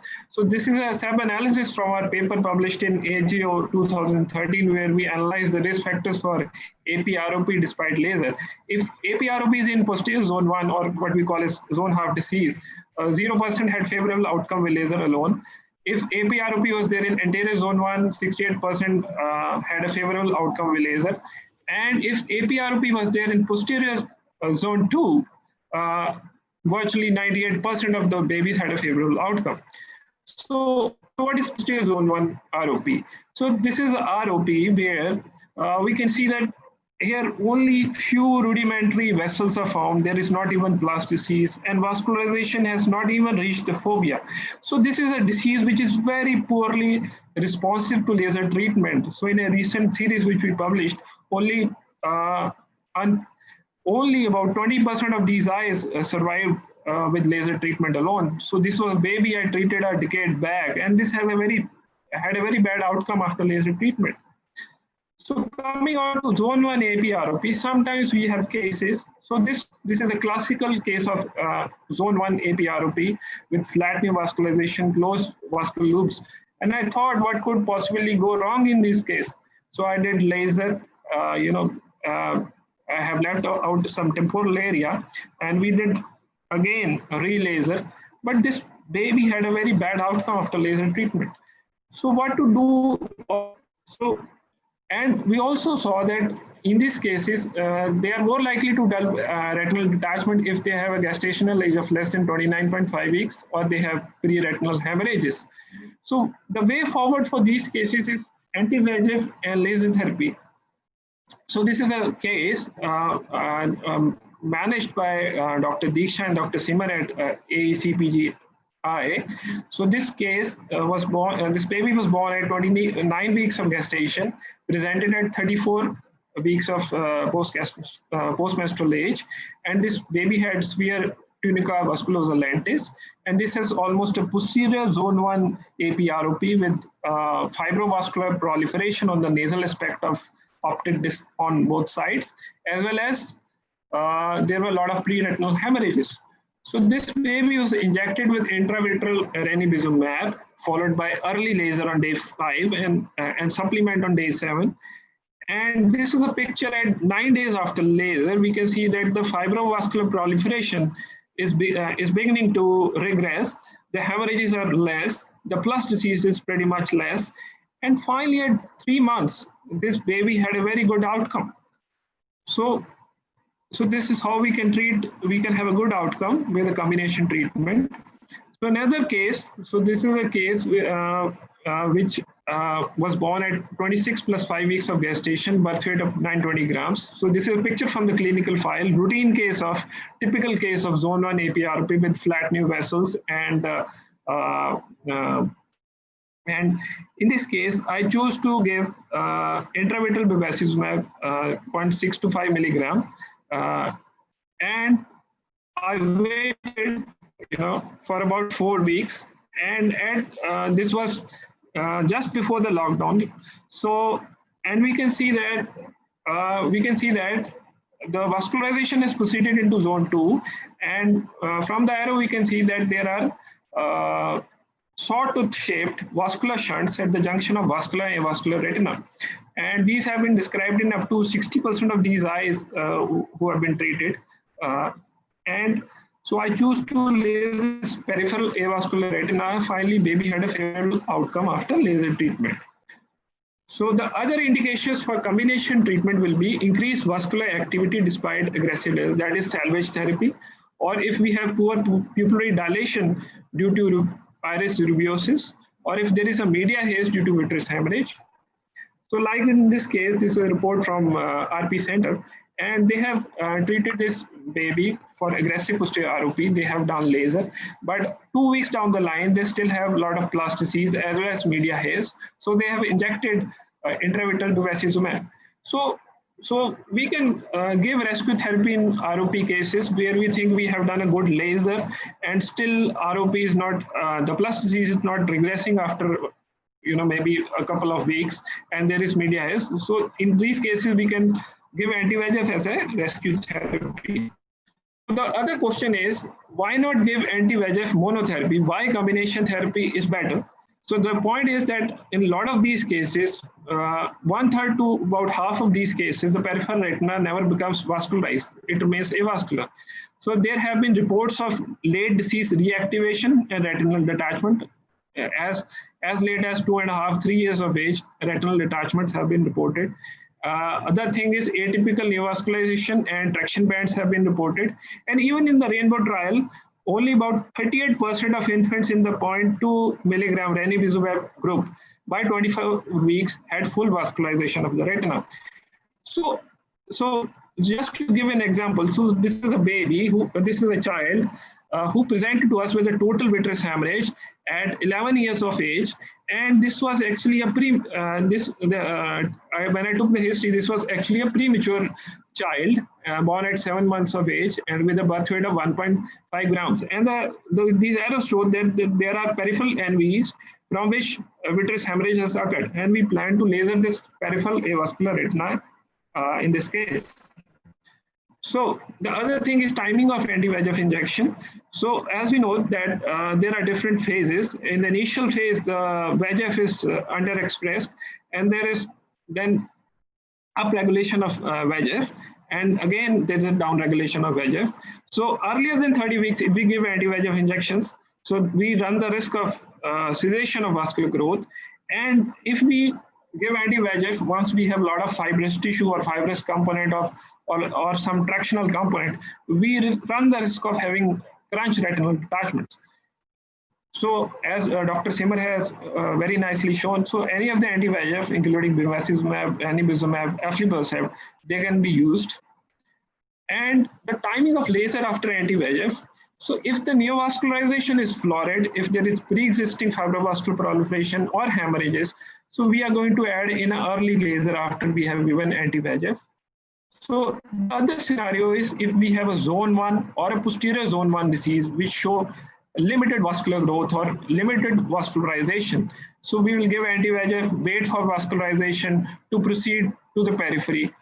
So for all of us who are in private practice who do not have the facility of fluorescent angiography, usually after ranibizumab, I like to go in with laser at 4 to 5 weeks. And with bevacizumab, I tend to go with laser at 6 to 8 weeks after bevacizumab. For those in institutional practice who have the privilege of fundus fluorescent angiography, like Dr. Simar and Dr. Diksha do, so they wait for around 65 weeks and they do a fluorescent angiography. And if they see peripheral neovascularization or peripheral NVs, they tend to add laser. So going by my own experience, so this is the data of the last 6 years. This is just with the green laser alone for ROP, 252 eyes of 130 infants. So most of the cases will do well with laser, even zone 2 AP ROP, atypical zone 2 ROP, as well as most of the staged ROP will do well with laser alone. The real issue comes when you have late presentation with threshold ROP. These are the cases we have to do laser and later they will need a lens sparing vitrectomy. And definitely APRP zone 1 with laser alone has a suboptimal response. And here we do need a combination therapy in a lot of cases. So we have done combination therapy in 15 odd eyes, most of them APRP zone 1 eyes, and we have used both bevacizumab and ranibizumab followed by laser, and all these eyes had a favorable outcome. So coming just a word about the Rainbow trial. The Rainbow trial compared the efficacy of 0.2 milligram ranibizumab with 0.1 milligram ranibizumab and laser. The problem is it did not include stage 2 in zone 2 ROP with plastices, which is a substantial proportion of treatable ROP according to ETROP. Another thing is it did not differentiate the stage 3 ROP into pre-threshold and threshold stage 3 ROP. So now, as far as the treatment success was concerned, 80% of infants receiving ranibizumab had a treatment success compared to 66% infants with laser therapy. The problem is laser was not standardized because it was multi-centric and it was not same across all the centers. So another thing I want to emphasize is even in this Rainbow trial, treatment switches were common. And nearly 1/6 of the infants, that is 15.71% of the 70 infants in the ranibizumab group, they needed a switch to laser treatment. And the converse was also true that 19.11% of infants in the laser group needed a switch to ranibizumab. So the take-home message is that combination therapy for ROP is required, especially in cases with zone 1 AP ROP or posterior zone 1 ROP. And in eyes who have severe TVL, media haze, or in some cases as rescue therapy. So any of the agents, including bevacizumab, ranibizumab, aflibercept can be used. And sorry. So if we have a more florid disease, so we can go with the early laser. And if we have a limited or poor vascularization of retina, we like that the vascularization should proceed to the periphery, and then we do laser treatment. So this is just some lockdown art for you. And I would like to thank Professor Ahmad Dogra, my teacher on this Teacher's Day, for teaching us not only ROP, but being an inspiration for everything. And I would like to thank my younger colleagues, Dr. Diksha and Dr. Simar. Thank you very much for the exhaustive coverage of the combination therapy. Due to, I think we are running short of time. So what we'll do is we'll go ahead with all the talks, and then we'll discuss all the questions. So may I invite our chairperson, Professor Dogra sir, to please present his talk on pearls for surgery in ROP. Dr. Gaurav, can you please stop sharing your slides? Yeah.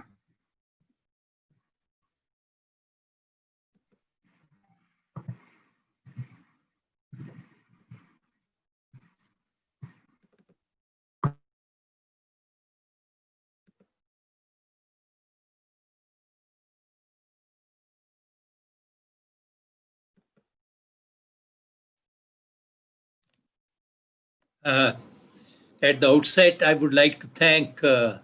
Jaspreet and Dr. Chintan, that is the President and Secretary of Chandigarh Ophthalmological Society, those who have given this opportunity, and especially Dr. Diksha for the whole conceptualization of this. I told her that I'm not going to speak. She said, no, you have to speak. And I'm so happy today that most of the speakers here, I think they've been associated with me at one or other time. And it gives me a lot of satisfaction that what kind of great work is being done by all of you, as far as the ROP is concerned. I'm just going to touch upon a few things about the surgery. I'll not go into many details because this is a subject which is a little different and very few people are doing surgery. I think if we look at the current treatment of ROP, of course, we have not included a pediatrician or a neonatologist here. It is the close monitoring of oxygen saturation level, as well as that is one big problem we always discuss, why we have higher birth weight babies problems and certain related issues. And of course, what has been very nicely covered is the peripheral retinal ablation with laser is the gold standard. And we have seen numerous examples and excellent demonstration by Anand showing us so many such cases, and subsequently some of the cases shown by Gaurav. And anti-VEGFs, I think we had very good talks, both talks by Simar as well as by Gaurav.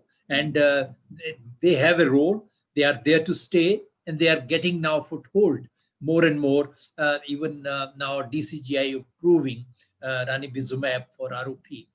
I think what I'm going to little bit touch here is a vitreoretinal surgery in stage 4 and 5. And of course, this has been very well dealt, that timely screening and laser. It is a timely screening, which we talked earlier, and laser, which improves the outcome. And I think as far as the ROP surgery is concerned, and vascularity is a significant factor that may sometimes preclude surgery. I think this is a recent publication from Parijat Chandra and his group. They have done this combined kind of a approach where they have given in such eyes preoperatively, and they have shown very good result. I think this is something you can look at, and that is, and of course, other things which has been dealt very nicely. I'm not talking about them. So what are the current surgical approaches as far as the ROP is concerned? Sterile buckling, which was one of the mainstay long time back, and it was being done very often, is rarely performed these days because it is lens sparing vitrectomy, which has being done more and more, even in these kind of cases where buckle was needed earlier. And of course, lensectomy and vitrectomy, especially for advanced stage, is very much there and is being performed in many centers. So I think what is important for us to know is that ROP surgery is different from adult retinal surgery. And I think that is something which we must understand thoroughly. And there is always a discrepancy in the anatomic and the functional outcome. That means we have to be very careful when we explain the risk-benefit ratio to the parents and obtain informed consent. You have to repeatedly kind of go back to them and take a written consent, because there could be a problem. Their expectations are very high. You know, this child which is born premature, one has been saved after so many, first thing is we never talk about this. I used to talk some of with you, but why the child is born premature? They have high risk pregnancies. They lose so many children. They get this one after difficulty, then who has a major issue. And of course, experienced anesthesiologist is required. And that is something which is very important if you want to start this surgery. I think indications are important from point of view of even whom to refer. If you have a case of stage 4A, 4B or stage 5, they may need surgery. And many of them, they may need surgery, but depends. Then the most important is you already performed a laser and there is a progression despite laser treatment. That means progression especially could be of two kinds. One is that you just have the disease where there's a hemorrhage, you may give injection and other things. Despite that, you have a lot of proliferation happening and the disease is progressing. So don't wait on such a case. Send such a case very early. Then sometimes there's a dense vitreous hemorrhage. You can't even see. I think these cases need, and all bilateral cases. If both eyes are progressing or you have a both eye problem, then it is even an emergency situation. If one eye is good and other eye has a problem, it might be okay that you want to dilly-dally, or if the patient has a problem, maybe you might be sort of looking at such a situation a little more comfortably. I think already Gaurav has covered this, but I wanted to put up the first thing, which in fact in this publication, we have everybody whosoever had pre-existing or new onset fibrovascular proliferation after laser treatment. If you go to all of them, they went on to unfavorable outcome or progressed. This way, in fact, he didn't even put when he was analyzing into that, because they were all already there, those who were progressing. And of course, he talked about the posterior zone 1 and other factors. So like this is a lasered baby and lasered eye, and how it can progress. And so it can progress, and if you let it progress, that is where you want to go earlier here, and not when it has already gone on to stage 4B. Look at this, how it has progressed very fast within 2 weeks. And you have this kind of a progression and a very aggressive disease presented late, very well lasered. And if you have these situations, you have to act very, very fast and take up these for surgeries.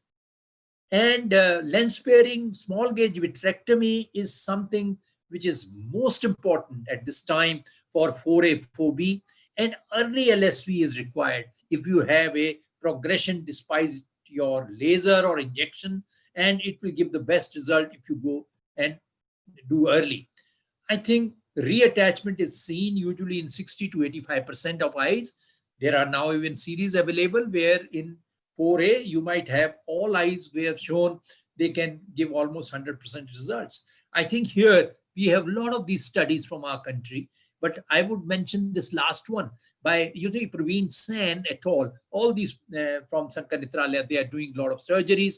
I think this is a very good article. I think I'll not go into this. It's not important. I think nicely covered by Simar that where we need to go. That's the same thing here. Maybe 1.25 you go, and that's where you want to put a sclerotomy at a place where there is no fibrovascular proliferation. And the trocar and other surgical, they have to be angled again towards the center of the eye, which he mentioned.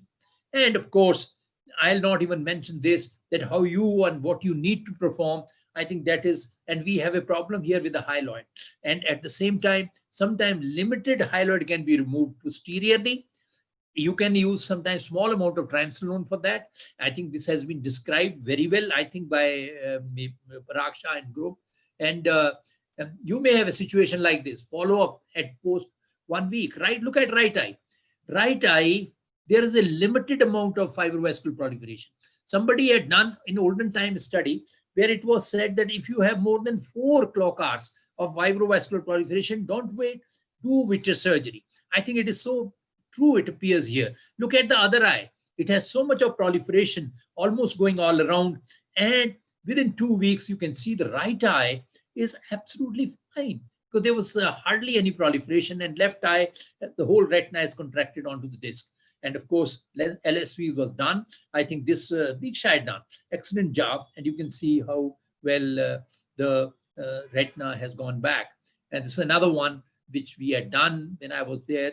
And you can see the same one. You can see how fast it's progressed. And of course, you can still give here good result if you do a timely lens sparing vitrectomy. I think some new innovation in lens sparing vitrectomy. I'm here interested in the nasal LSV, and we are very happy that this all nasal approach where Simon has done a wonderful job by creating so many kind of contributing to it, where this is accepted in retina and has appeared head of print in the May issue. And I think this is ideal for stage 4B with extensive temporal. I'll not show you much of the video here, but what is important here is, if you see, what is important is that if you go from the nasal side and you can see here, if you go on the nasal side, this cannula itself rests there. I'll just show you how you approach, not the full surgery, because this is a 13 weeks old infant, and the surgeon is sitting on the nasal side, and this was performed when I was still in PGI. And you can see, once you put it at 1 or 1.25 millimeter, we never realized that this is the best approach. This itself, this nasal bridge here, this doesn't allow it to touch the lens, which used to be a problem always when we made it temporally. And you make these on 2 sides, these 2 ports. That is what it is. And you can very easily approach most of the parts which you want to surgically tackle by going through this. You can see how bad the case is for B here, isn't it? So I'm not going into the detail of the whole surgery, but this case did very well. This is after 6 months, the same eye, well attached retina, and that is what is can be achieved. I think lensectomy and vitrectomy is for stage 5. Stage 5 is a challenge. We have to do surgery in these cases. Some of them have a better reattachment rates, but overall reattachment rate is still 1/3. Again, there is this from Praveen Sen et al. From Shankar Nitralia online. This is an April issue online. Ours is a May issue, where they have done the surgery in stage 5 and shown 33% reattachment rate. I think it's a, but the problem is the functional results are very poor. So that's what is the problem. So in conclusion, as far as the surgery is concerned, lens sparing small gauge vitrectomy is the most important in ROP surgery for 4A, 4B. I think this should be done more and more by more centers. And early lens sparing vitrectomy in progressive 4A, whether it is because of after laser or it is after your injection or combined, is preferred at this time. And lensectomy and vitrectomy is required for the stage 5 and is usually results in a poor visual outcome. But I think more of a better cases should be done, because sometimes they may get ambulatory vision or the count too close, count finger close to face kind of a vision or hand movements, which is very good for them. So thank you very much. Thank you, sir, for a brilliant talk as always. Thank you, sir. And I just wanted to announce that Dr. Anand has probably another webinar, another meeting scheduled at 6:30. So he may have to leave in between. So if there are any questions for Dr. Anand, please put in the chat box and we'll take it up before he leaves. So we move on to the next talk by Dr. Savleen, Development and Evolution of Ocular Biometry and Refractive State in a Preterm. Dr. Savleen, please. Well, good evening, everybody. And well, the story is not over yet. And if you can see my screen. Yeah. So once we have decided now what treatment modality we are using, whether it's laser or it's anti-VEGF, and we cannot actually give the child 100% cure certificate and now send the child home, because we are yet to talk about the functional outcome of the child. So to start with my presentation, I would tell you the story of a 6-month-old baby who was treated for ROP and then referred to us for a visual evaluation. The parents are worried that the child is not seeing, and the mother is saying that the child is squinting often. So we review the records, we order a retinoscopy, and we see that the child was a 31-weeker, born at a birth weight of 1800 grams, had an AP-ROP both eye, which was lasered with no structural sequelae. And as we examine the records, we realize that the child does have an alternating exo and has the retinoscopy of -12 with a -3 diopter cylinder to our surprise. So the questions that we have in our mind are that, is it normal for a 6-month-old preterm child to have this refractive error? If it's not normal, why is this child having this refractive error? Is it because of prematurity? Is it because of the disease? Or have we done something with our laser treatment? What are we going to tell the parents? What will happen to this refractive error if he needs a prescription? So I would like to talk about the first 2 questions in my presentation, and Dr. Jasprit will carry on with the next. The first question that comes to our mind is that, is it normal for a 6-month child born preterm to have this refractive error? Reviewing our embryological studies, we see that the refractive media of the eye is formed maximally in the last embryonic phase or the early phase after birth. So when the course of this development is changed by a preterm delivery, the process of emmetropization is also halted, just 1 step short of a term delivery. So we do expect that a preterm, which is eye, which is arrested at a stage just short of the term delivery, would be having a high risk of myopia and astigmatism. So it is very common to see refractive errors in prematurity, regardless of whether they have ROP or they do not have. Lower birth weight and lower gestational age would further contribute, besides the other genetic and environmental factors, to the refractive errors that occur in a preterm child. Now we have a preterm eye which is trying to grow and reach the adult size. But if concomitantly we have a disease like ROP, this progress is further halted. The preterm eye cannot grow to the term size and is arrested at a stage because of the presence of the disease, that is ROP. So in the setting of ROP, a preterm eye will have refractive errors, myopia ranging from 12 to 14% in a child who has, say, subthreshold ROP, to almost about 100% in a child who is laser treated for ROP, as reported by the ET-ROP study. 50% of these children might have a high refractive error more than -5 diopters, and more the structural sequelae we see, more the refractive errors we notice. Now, we have established that refractive error of myopia would be seen in a setting of ROP, but we still have a lot of variation in the amount of refractive error that these children have.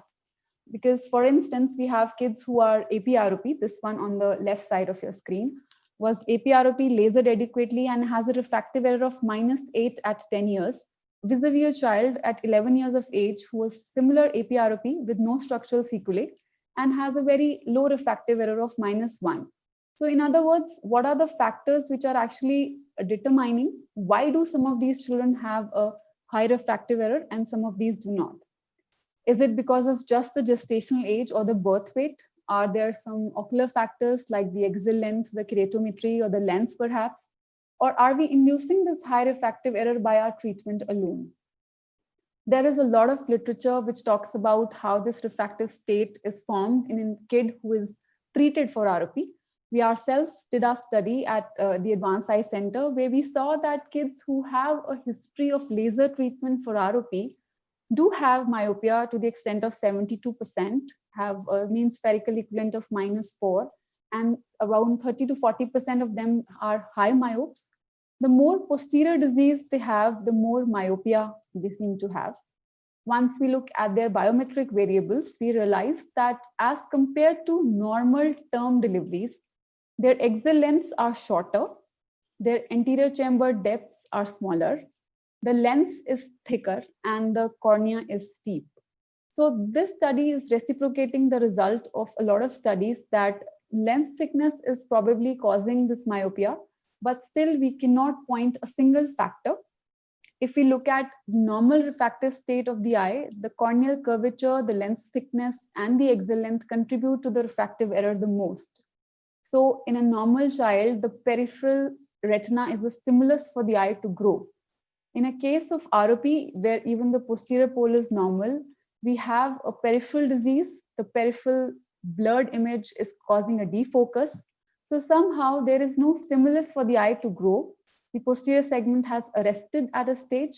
The axial length hence is shorter than their age-matched controls. The cornea is steeper. It is arrested at the preterm stage, and there is a thicker and more anteriorly placed lens.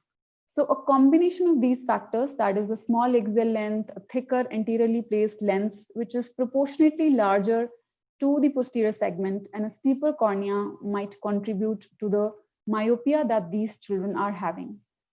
If we want to know what is the trigger for this refractive error, whether it's just the prematurity or the disease or the laser or all of these factors, or in other words, is there any modifiable factor, something that we can do to prevent this?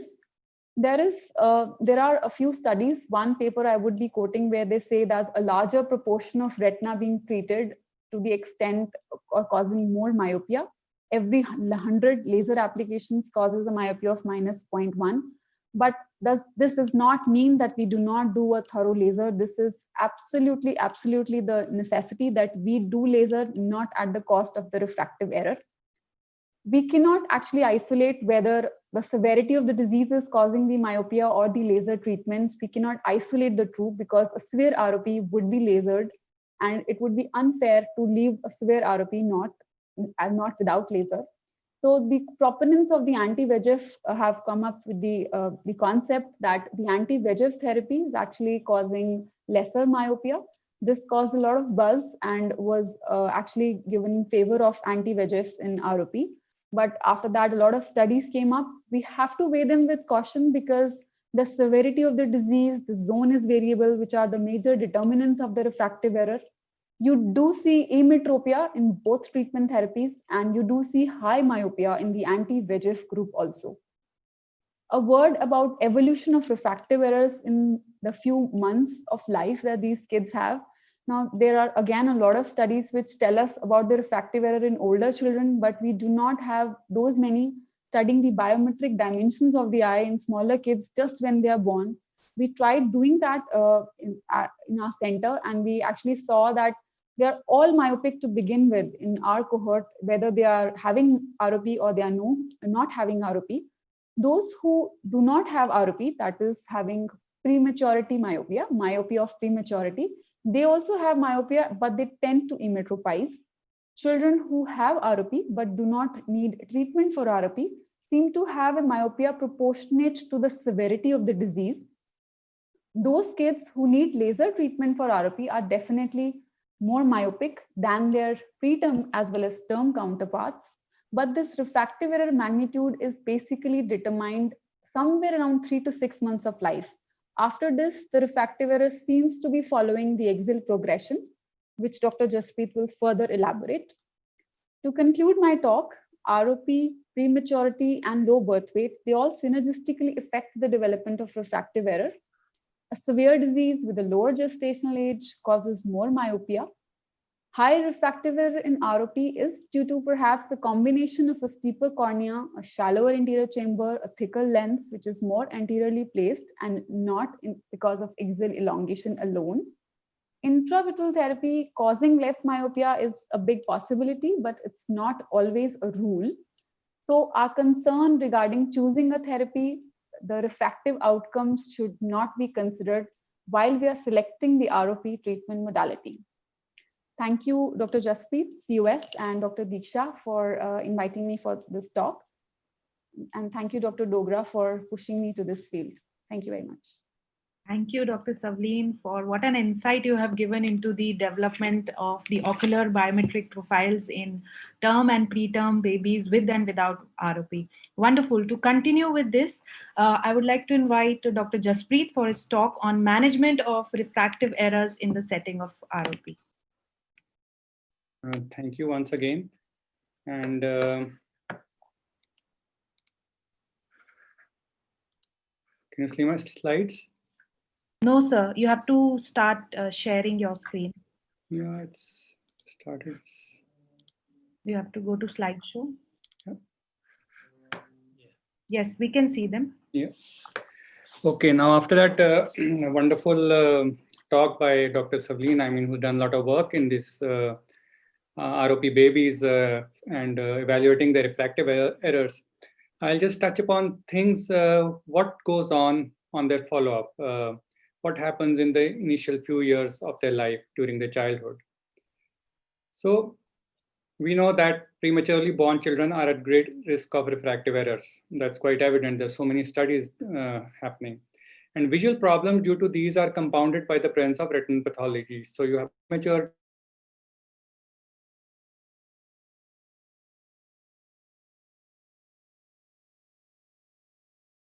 and even strabismus later in life. It's not just at the initial stage, but there exists variability in the occurrence and progression of such errors depending upon the stage and the management of ROP, which has been very well covered in the previous talks. So you can have just any kind of refractive error. Most common one is myopia. You can have astigmatism, you can have anisometropia, and yes, you can even have hypermetropia. All these tend to increase with increasing prematurity. So the lesser the gestational age, the more the chances. So if we come to myopia of prematurity, which is the most common one, any degree of myopia at 1 year would progress. So this was seen by a longitudinal study by Kaya et al., who followed their patients, although it was a retrospective, but it's a longitudinal study for about 6 to 7 years. And where they found that children with severe ROP had a higher myopia, and it did progress until 6 years of age, but then did flatten around 4 years of age. But yes, they had a severer myopia as compared to mild or no ROP. So in this study, they basically combined the mild or no ROP cases and saw that the myopia was less, but did increase till about 6 years of age, the severity of which was less than as compared to severe ROP. So prematurity and ROP are independent risk factors for myopia. This is a wonderful, again, a study which is done by Vijay Lakshmi et al. I mean, they've shown something, almost 5 years, where they found that when there's no ROP, there's a low risk of myopia. When there's mild ROP, with no treatment, there's a moderate risk. You can see here the curve is flattening after about, say, 2 years. And if you have an ROP that was treated, or maybe a severe case, you have myopia, which is much severer. Yes, the mild ROP and the severe ROP tend to almost remain stable after about 3 years of age. So what they showed was that if there is no ROP, what to look for is myopia in premature. So this is all about a preterm baby. So if you have a preterm baby with no ROP, we look for myopia. The level of risk is low. The myopia level risk is low. You can examine the child at 2 years of age. If there is ROP, but no laser treatment needed, then of course we have to look for factors like astigmatism as well. There's a moderate risk of such things happening. Then you examine the patient earlier at about 1 year of age. But you have an ROP, a severe ROP, which has required treatment, then of course, he's or she's at risk of high myopia, you have astigmatism, you have associated severe in these cases, anisometropia. So these kids have to be really followed up, seen early, and followed up much more frequently. So when you have to prescribe in children with these refractive errors, it's more or less on an individual case basis, where you have mild ROP versus you have severe ROP. What to prescribe? These are general guidelines which are followed all over the world for cases other than ROP. But in ROP, yes, what happens is you need to prescribe earlier because you know that the child is going to have a high refractive error. The child refractive error would progress for the initial years of their life. So what's the role of atropine? There's so much controversy. I mean, atropine has come up in a large way for preventing the progression of myopia. It's not stopping myopia, it's preventing the progression of myopia. So, I mean, there have been randomized trials and all this stuff, and they've shown really good results. But in myopia of ROP, we don't have any such study. There are ongoing studies because atropine really affects the axial myopia. And what we've seen in ROP is lenticular or a corneal, because of the corneal curvature, increased corneal curvature. So this group by Chia et al., I mean, who have done the, you can say, a lot of work on axial myopia and the role of atropine. I mean, the mechanism of action, although is unknown, but yes, till date now, it acts only on axial myopia. So until we prove that the progression in myopia in ROP is axial, probably this drug doesn't have any role. So coming to the other thing is you have cataracts in ROP. Now cataracts also can affect the refractive errors. Like cataracts can either develop spontaneously or after treatment with laser or lens sparing vitrectomy, LSV, lens sparing vitrectomy. It's seen in regressed ROP as well. It can occur any time from 2 months to 13 months. This is shown in a study by Kekuna et al. The incidence after LSV ranges from 5 to 19%. But of course, these are all small studies. There is no large study to show if myopic shift behaves differently after cataract surgery. So these are some of the images which are provided by me by Dr. Savleen. I mean, you can see here, I mean, this is how to show the progression of cataract in a child who has ROP. So in this child, I mean, one of the eye, no lens sparing vitrectomy was done, in the other eye it was done. So this is a child where no surgery was done. You can see here some opacification. This is the anterior segment OCT. And how it's progressed 1 month and then 2 months later. Now here it becomes significant when we cannot do a retinoscopy and we have to intervene. So these are some things which we have to see while we are observing when you have patients or children with ROP who could have these issues. You can have little vacuoles in the lens which may progress or may resolve. So these things have to be kept in mind. If there is a significant cataract, then it can be complicated because these are patients mainly who could be having severe ROP, and we know that there is pachyphakia in ROP, which means you have a thicker lens, more than 4 millimeter in the anterior posterior diameter. You have a microcornea as well, and you have angle closure because there is all anterior segment is so immature, and all these things happen in mainly seen in laser treated eyes. Now, IOL implantation here, you can remove the cataract, but IOL implantation would definitely depend upon the biometric profile. As I told you, it's a microcornea. So microcornea, you will usually not implant an IOL. And you also have to see other structural parameters of the eye. Now, cataract surgery is not sufficient to tell the parents about the visual prognosis. It would definitely depend upon the severity of the ROP. So I have some interesting cases here about what happens to these refractive errors as the child grows. We don't have a child with a very long follow-up. They are just probably in the first year or so. So you have here a child who 31 weeks, of course, low birth weight. The axial length was 15.4. So you can see a very short, very small eye, and he has a steep cornea as well. Now, right eye, they gave anti-VEGF in Jan 2020, but the left eye required anti-VEGF plus a laser. So what happens after about 6 months? The axial length, which was 15.4, does increase to 19.3 in the eye with the anti-VEGF. But in the eye where you have done the LIO as well, there is a much more increase, which is 20.11. So this is a very short follow-up, just 6 months. The keratometry, as would decrease with age, does so, reaches to about 45 to 46. The lens thickness is about 3.6 in the eye with anti-VEGF, and it's 3.9 in the eye where the laser was done. So in this eye where laser was done, lens thickness is more as compared to the other eye. And when we do a retinoscopy, in spite of these values which are coming, the right eye and the left eye is plano, where the left eye is -10. So this eye, which has been treated with laser, is -10. But if you see the difference in axial length, it's not that much. The keratometry difference is not that much. The lens thickness is okay, 0.3 millimeters more. So probably everything is just accounting for this -10. So it just can't be that maybe because of an increased lens thickness, it was -10. It can't be explained with these findings. So another case is we have these twin babies, again 30 weeks period of gestation, low birth weight babies. So baseline value, what happens in the first twin? The axial length is 15.5, which is fairly same in the other eye as well. You have a steep cornea, 54, and again it's 54 here. The lens thickness in the right eye is 3.09, in the left eye is more. In the other baby, it's 3.8 and 3.79. Now at this time, at refraction is hyperopic, wherein in this eye, it's -1.5 in both the eyes. Now what is going on? You have an increased lens thickness. This is accounting for the myopia, whereas all the other parameters are just the same. Now, at 3 months of age, what happens is, in the first twin, both eyes are given anti-VEGF. So it's just 3 months. So the axial length increased by 15.5 to 16.4. The keratometry starts to decrease in the right eye, whereas in the left eye, there's a delay, but the lens thickness is less. Whereas in the left and right eye of the other twin, you have both eyes lasered. The axial length is fairly as compared to the anti-VEGF group, but the cornea is much steeper. The lens thickness is much more as compared to the other eye. But fine, just see here, the refraction is 0.5, it's hyperopic.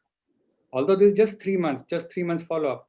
But there are numerous factors which are working, which could account for the hyperopia. There is no definite answer why this child has a hyperopia of +0.5. We have another group of twins here. So what happened here was in the first twin, laser was done. In the second, 2 injections of anti-VEGF was given. And what happens at 6 months follow-up is, in the one with laser, you have -7.5 myopia. In the left eye, it's -5.5. So there is a difference of myopia as well. The axial length is much more in the laser group as compared to the anti-VEGF group. The lens thickness is almost double as compared to the anti-VEGF group. The keratometry is almost the same. Obviously, anterior chamber depth would be less because of the increase in lens thickness. So this is a short follow-up, but you can see the changes which are occurring in some of these patients. And so the last case is, again, a 30-weeker, low birth weight, AP-ROP. The axial length is 14.89. So at about 30 weeks, this is the average axial length. It's a steep cornea. The lens thickness is 3.5 and 3.76, and the refraction is -3. So you have a retinoscopy of -3 when the child presents. And later on, what happens is, when the child has received anti-VEGF in both the eyes, and 6 months later, what you see is the axial length does increase to 18.9. It's not that much of an increase. The keratometry is decreasing. The lens thickness is 3.4, 3.5. That's fairly good. And the refraction has increased to -6.5. So from -3 here, it increases to 6.5. Now, what are the factors here? If you see here, the keratometry is decreased from 55, that's 55, to 47 and 45, that's decreased. So myopia should be less. The lens thickness 3.5, 3.7 is 3.5, 3.5. Okay, not that much of a difference. Now, what is the difference? The axial length. That's 14, and that goes to 18.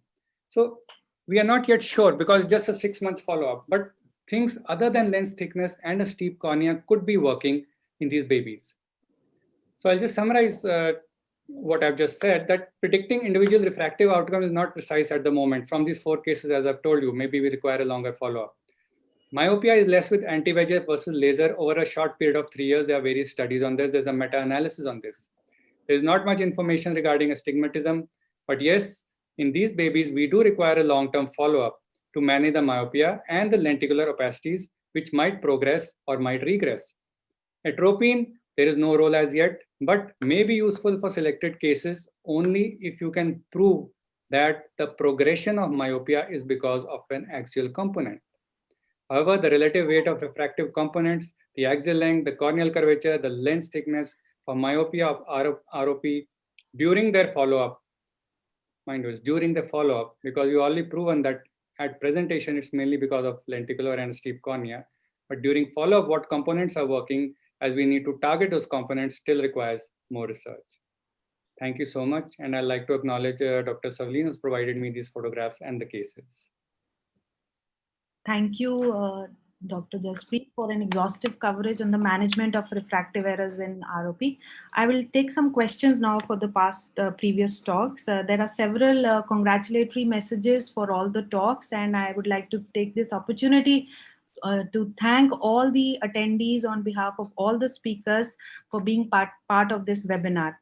I'll take a few questions. There's a question for Professor Dogra by an attendee from Illinois, and she's congratulating you on the new all nasal approach, and she's asking, how aggressive are you in removing fibrovascular proliferation during surgery?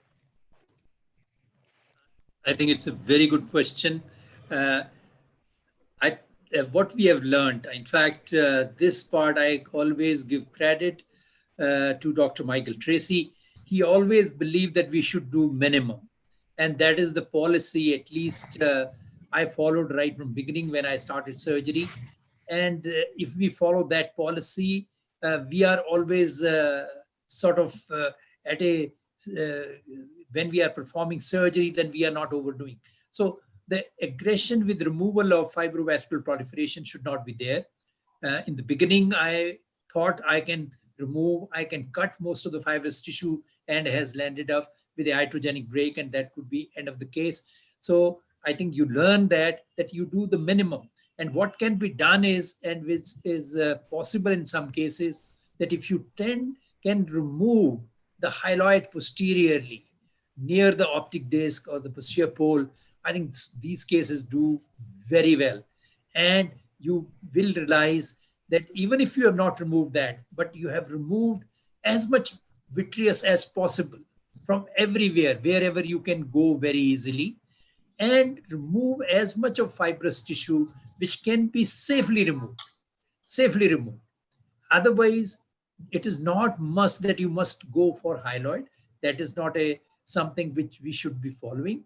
And if we do that, we have several cases where the retina tends to go back, and you have seen some of those examples in our own cases. And that is what, so we should not be aggressive with the fibrous kind of proliferation. We can only cut which is amenable, which can be safely done, and that is what we follow. Thank you, sir. Diksha wants to add something. Diksha No, is the I think you've covered. Prolific surgeon on the horizon here. You have taught us everything, and whatever you have said, that is what I am following too. There's a question, Dr. Anand sir, if we can take this question, that if we see a persistent avascular retina and some tortuous vessels, zone 3, what would you prefer, an anti-VEGF, laser, or observation?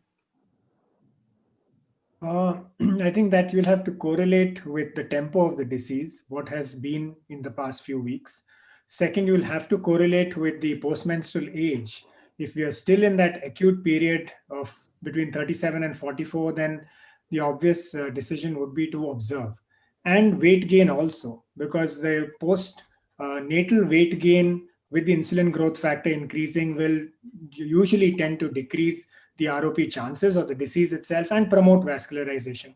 So I think that the answer to that question would be, you will need to know a little more than just that, the detail, but it has to, you mostly, if you just ask me that, I would say wait, observe, not treat. Agreed, sir. Is there any difference of opinion by any of the panelists to what Dr. Anand said? I think most of us agree to what Dr. Anand has just said, and the tempo of the disease would guide you to what treatment you would offer, and in most of the cases we'd like to observe. Thank you, sir. Then there are some questions on Dr. Simmer's talk. Dr. Simmer, there's a question from Coimbatore that which quadrant would you've injected inferiorly? Would the quadrant matter? Inferior, inferotemporal quadrant? Would you give both the injections at this in both the eyes in the same sitting? And as far as the preparation is concerned, would the injections, would you prefer, would you just change the needle or have two separate injections ready? Dr. Simmer? Yes, ma'am. Taking them one by one, I think about the quadrant, there are nomograms present for babies who are not preterm, and they have shown minimal variation in various quadrants and the lengths that you have the safe margin that you have. But in preterms, we do not have actual very good histopathological studies to show that.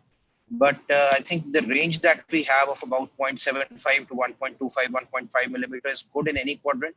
I would go more with the exposure that I have in the current baby that is available, where I can safely inject the drug, inject the needle, and be done with it, rather than preferring any particular quadrant per se. As far as injecting both eyes is concerned, yes, by and large, we are injecting both eyes at the same time, but we have to treat both eyes as separate. Not just changing the needle won't work. We have to fill in 2 syringes, ideally from 2 vials, but if financial constraints are there, we can allocate from the same vial into 2 needles first and then inject. Before we start taking up the baby, we have to allocate and keep the needles ready. And just changing the needle won't work. Exactly. Okay, thank you so much. And there's a question from Dr. Manusha Agarwal from Kanpur. I think Dr. Subina can take this question, that how do you routinely perform FFA in these neonates? Dr. Disha, before Madam takes that question, I'd like to take leave. I have to attend another session. Thank you so much, Dr. Dogra sir and Diksha and Chandigarh Ophthalmic Society for this opportunity. And I'll see the recording for the rest. Thank you so much. Thank you so much, sir, for being here, for your wonderful talk. Thank you so much. Thank you, sir. Thank you, Anand, for being part of us. You are part of us. And that's how you are here today also. We are so proud of you. Thank you. So your talk, your whatever you speak is something which is absolutely out of the experience, which is real time. So thank you very much. Thank you very much.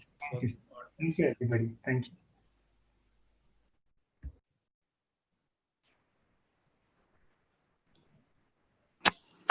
So, Dr. Subina, would you please like to answer that question? Any intervention in premature babies should be done under the, it has to be under the preview of pediatrician. The pediatrician is always there once we are doing fluorescein angiography. PJ, I think, is doing under general anesthesia. We are doing under topical anesthesia only.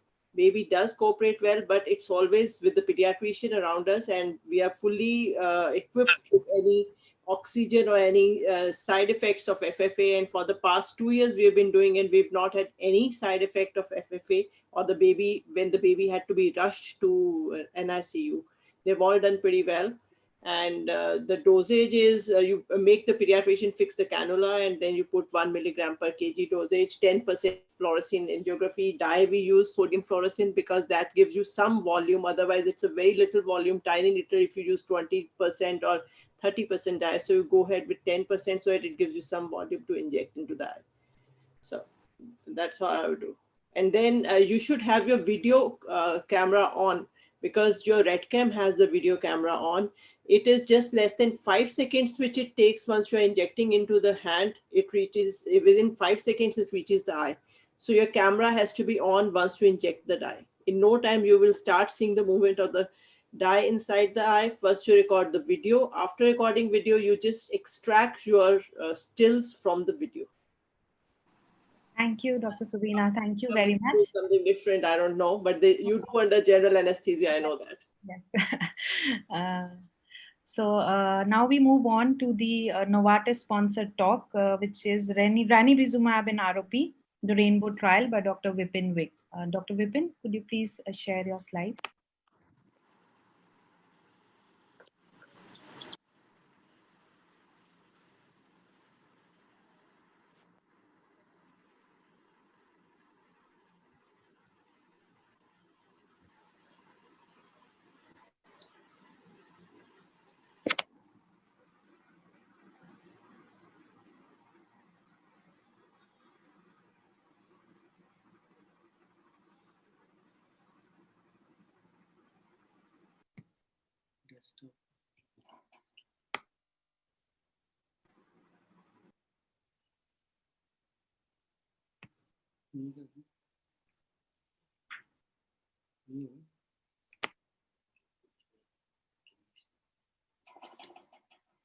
Can you see my slides, Dr. Yes, please go on slideshow.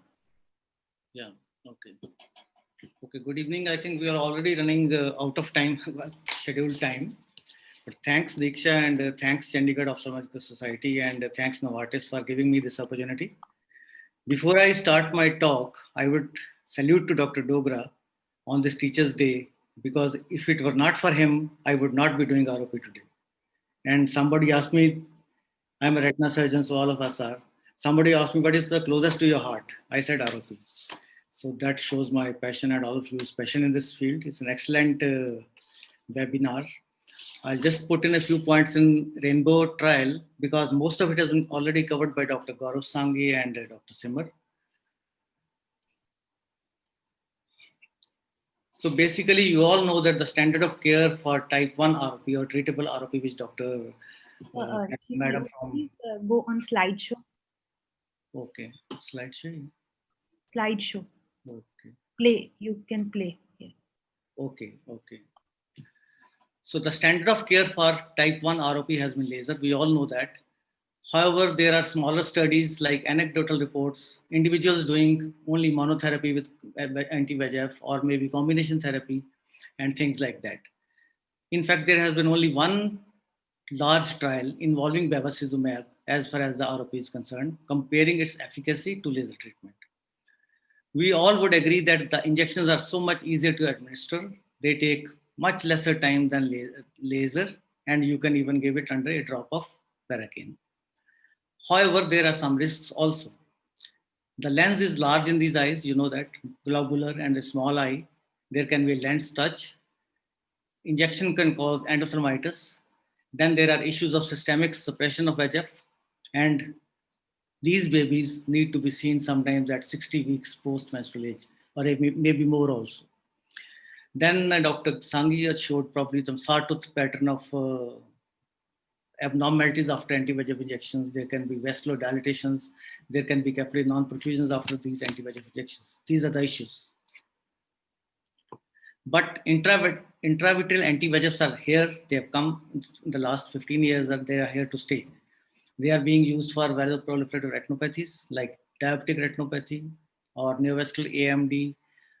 ROP is no exception. And they are being used for retinal vein occlusions also.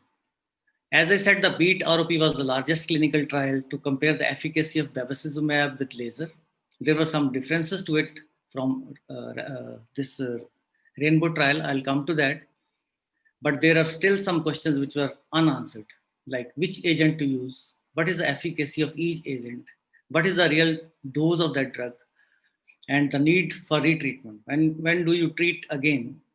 And then these babies, as I said, need to be seen for a long period of time. Just like any other trial, the parents have to give a consent for the baby to be treated.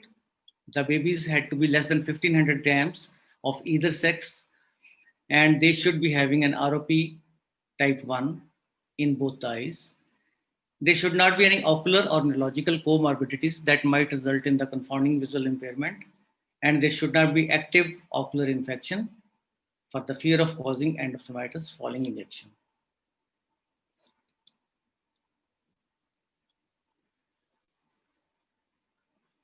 The babies were divided into 3 groups. The first group was given 0.2 milligrams ranibizumab, the second group 0.1 milligram, and the third group was treated as usual with laser treatment. There were 2 objectives, primary and secondary. The primary objective mainly was to know the superior efficacy of 0.2 milligram of ranibizumab over laser treatment. That means the absence of active ROP and absence of unfavorable structural outcomes. I'll come to these points. Active ROP was defined as plus disease in at least 2 of the quadrants or extraretinal vessels growing towards the vitreous, as is their wont. They grow towards the vitreous, they grow towards the lens, we all know that. Unfavorable structural outcomes were defined as retrolental membrane obscuring the view of the posterior pole, temporal retinal vessels dragging and causing macular ectopia or even dragging the disc also, posterior retinal fold involving the center of the macula, and sometimes a detachment of 4B configuration, which is involving the macula. There were some key secondary endpoints also. How did 0.1 milligram ranibizumab compare to the laser, and how did ranibizumab 0.1 milligram compare to 0.2 milligram of ranibizumab? Because this was an exercise to determine the dosage.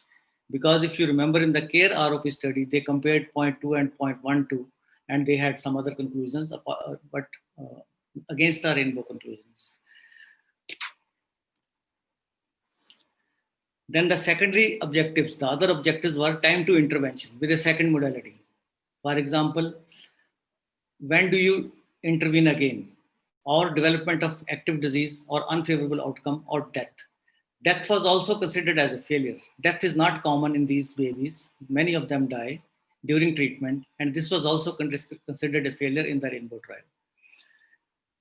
Because beyond that, you cannot analyze the data. Recurrence of ROP requiring any post-line intervention up to 24 weeks. These babies were seen up to 168 days and analyzed on 169th day. Then ocular and systemic safety of ranibizumab was determined.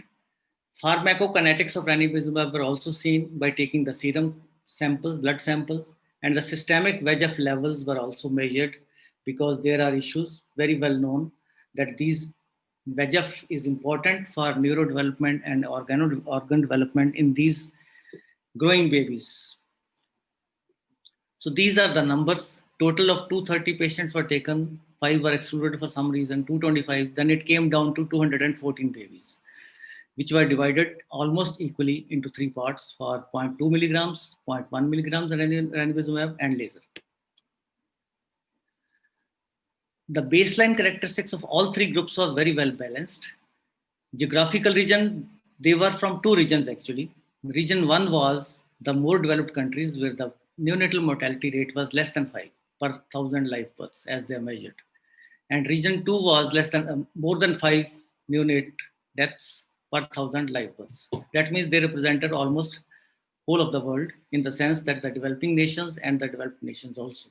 Some centers were there in India also. As far as gender is concerned, mother's race, ethnic origin, they were fairly balanced to represent most of the population. Similarly, the gestational age and birth weight plurality, that means there are single or twin births or plural, more than two twin babies, they were all very well balanced, except for the fact, if you see the first line, the gestational age was 25 weeks in the 0.2 milligrams group, whereas it was 26 in the other 2 groups. So in fact, the 0.2 milligram ranibizumab group were a little lower for their gestational age. At the same time, most infants had zone 2 stage 3 plus disease. Stage 2, zone 2 and stage 2 plus was not covered in the ranibizumab, because there is not an agreement in treatment. Some people treat that and some people do not treat that. 60%, nearly 60% of the patients were in the zone 2 stage 3. Rest were posterior, zone 1. If the clinical signs of disease persistence were present, previously allocated dose of 0.2 or 0.1 milligram could be used not earlier than 28 days for a maximum of 2 more injections. That means each eye could get 3 injections. Laser could be augmented up to day 11. Switch to another form of treatment was considered as a treatment failure, and they were either examined with binocular, indirect ophthalmoscope, or with the imaging camera, etc. Imaging camera was available in 76 of the 87 centers, if I remember correctly, and the study was done in 26 countries. So now they have come to some conclusions that infants treated with ranibizumab 0.2 milligram were twice likely to achieve the treatment success versus laser. How did they come to this conclusion is that there was an odds ratio of 2.1. If you see the second line from below, 2.19 odds ratio favoring laser. And treatment success was 80% with 0.2 milligrams and 45, nearly 60%, just coming under the photos now, is nearly 66%, I think, with the laser, and 75% with 0.1 milligram. So the treatment success was higher with the both ranibizumab groups. At the same time, this was observed that higher treatment success was seen in patients with zone 2 ROP. This is nothing new. The more anterior the disease, the better the prognosis. More posterior the disease, the worse the prognosis. We all know that. In 2 injection groups of ranibizumab, full peripheral vascularization occurred at 28 weeks. I think this fact was mentioned by Dr. Anand also during his talk or during the discussion. It takes a long time for these babies to have vessels till the ora serrata. If you remember the beta ROP conclusions, at 60 weeks also some babies were being seen. So it's very difficult to see a heavier baby and older for age, older gestational age or older PMA age babies to be seen. You know that you require anesthesia. And as a rule of the thumb, if the baby crosses 7 kgs or 52 weeks of or 50 weeks of gestation, I usually give an anesthesia. Of course, I tailor the requirement of the baby, but generally that is the rule of the thumb which I do. 12 patients in each ranibizumab group had 1 or more injections, retreatment, but that led to a successful primary outcome. Now this figure is very important. 55 days average, median time between the baseline treatment and the first retreatment. That means the baby had to be seen at 8 weeks. This is a must. But the activation can occur much later also. Many people who are doing monotherapy, I am not a proponent of monotherapy in spite of the fact that I am speaking on a ranibizumab trial. But many people who are treating on monotherapy, they are following up the babies for, I think, months on end, maybe years on end. Coming to the ocular side effects, one eye had cataract because of a lens hit, and one eye had endophthalmitis in the other injection group. And coming to the systemic side effects, I think they are not very different from what you expect in a preterm baby. Not very different, not related to the injections.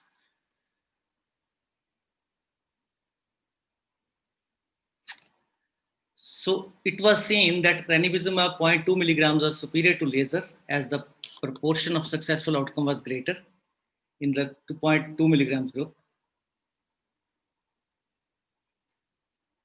Ranibizumab 0.2 milligram had fewer unfavorable outcomes, 1 versus 5 versus 7, 1 in 0.2, 1 in 0.1 milligrams, and 5 in 0.1 milligrams, and 7 in the laser.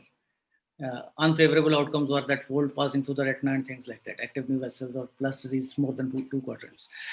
Ranibizumab 0.1 milligram did not offer any additional advantage, so that sort of solves the problem of the dosage. That 0.2 milligrams is good enough.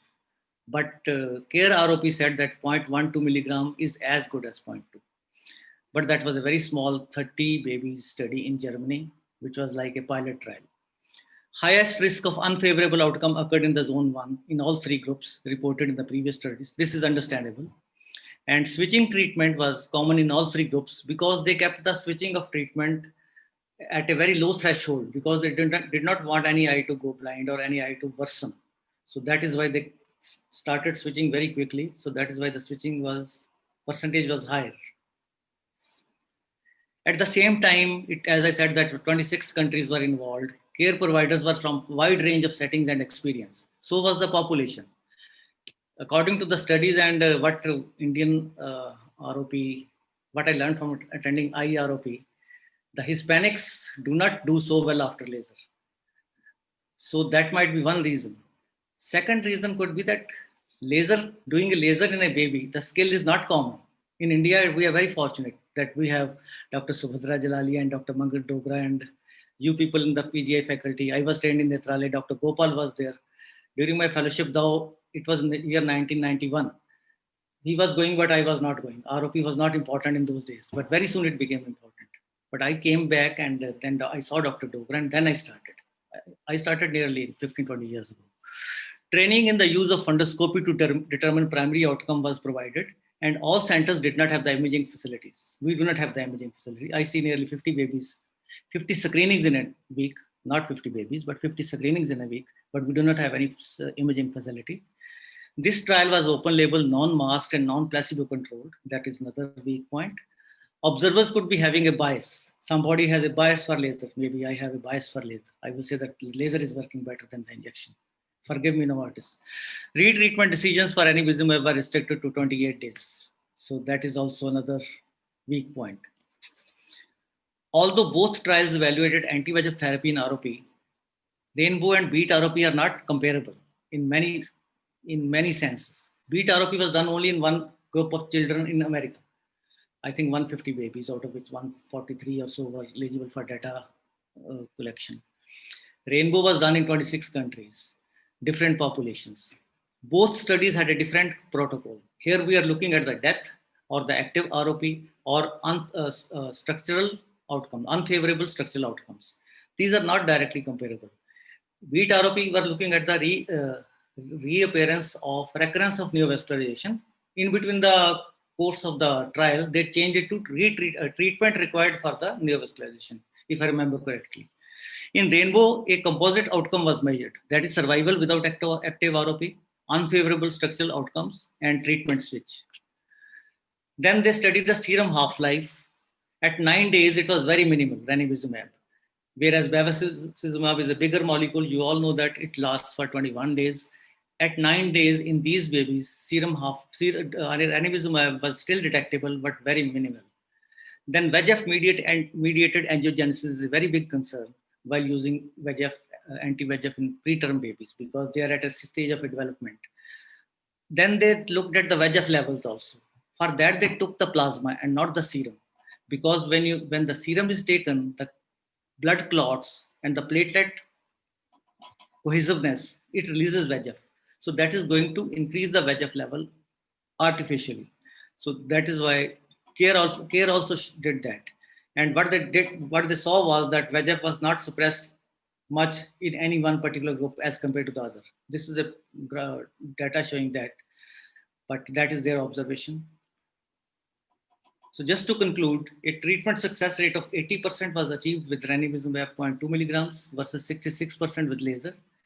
Infants treated with 0.2 milligram were twice likely to achieve treatment success versus laser, as I showed you in the odds ratio.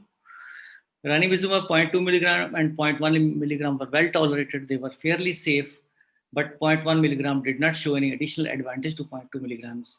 In fact, this is the first study of its kind to show the pharmacokinetics and systemic VEGF data also. And 5 years extension study following this 24 weeks is going on. And immediately after this conclusion came out, FDA approved it, and now in India also it is approved. Thank you for your attention. And thank you for giving me this opportunity. Thank you very much, Dr. Vig. And now I would request Professor Dogra for his concluding remarks on this webinar.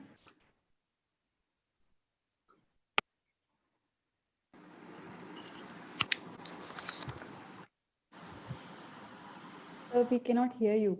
So you need to unmute yourself, please.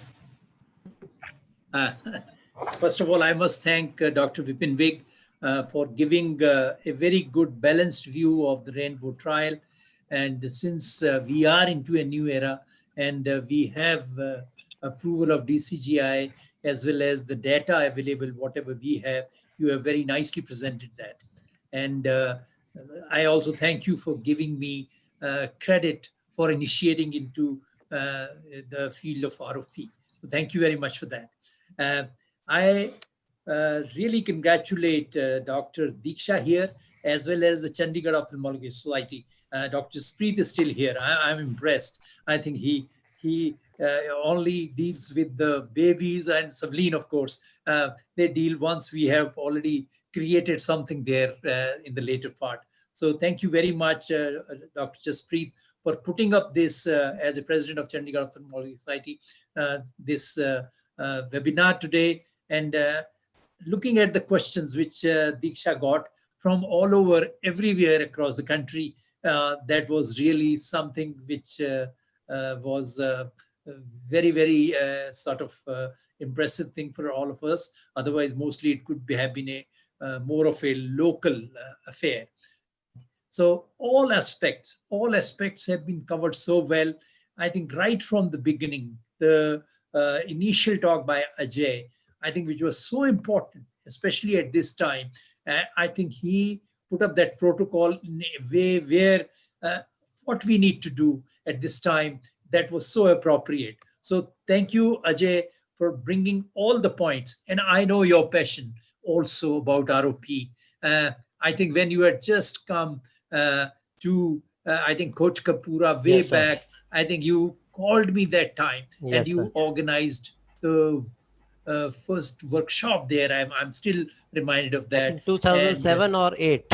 Yes, and that is still is the rest is history. I always, if there is any patient from anywhere or those who can have access to Ajay, then I say, don't worry. Now you have reached there, everything would be fine. Thank you for your And kind words, sir. that is great, really. And keep up this passion. I want you to do surgery. That is what I already said earlier, also.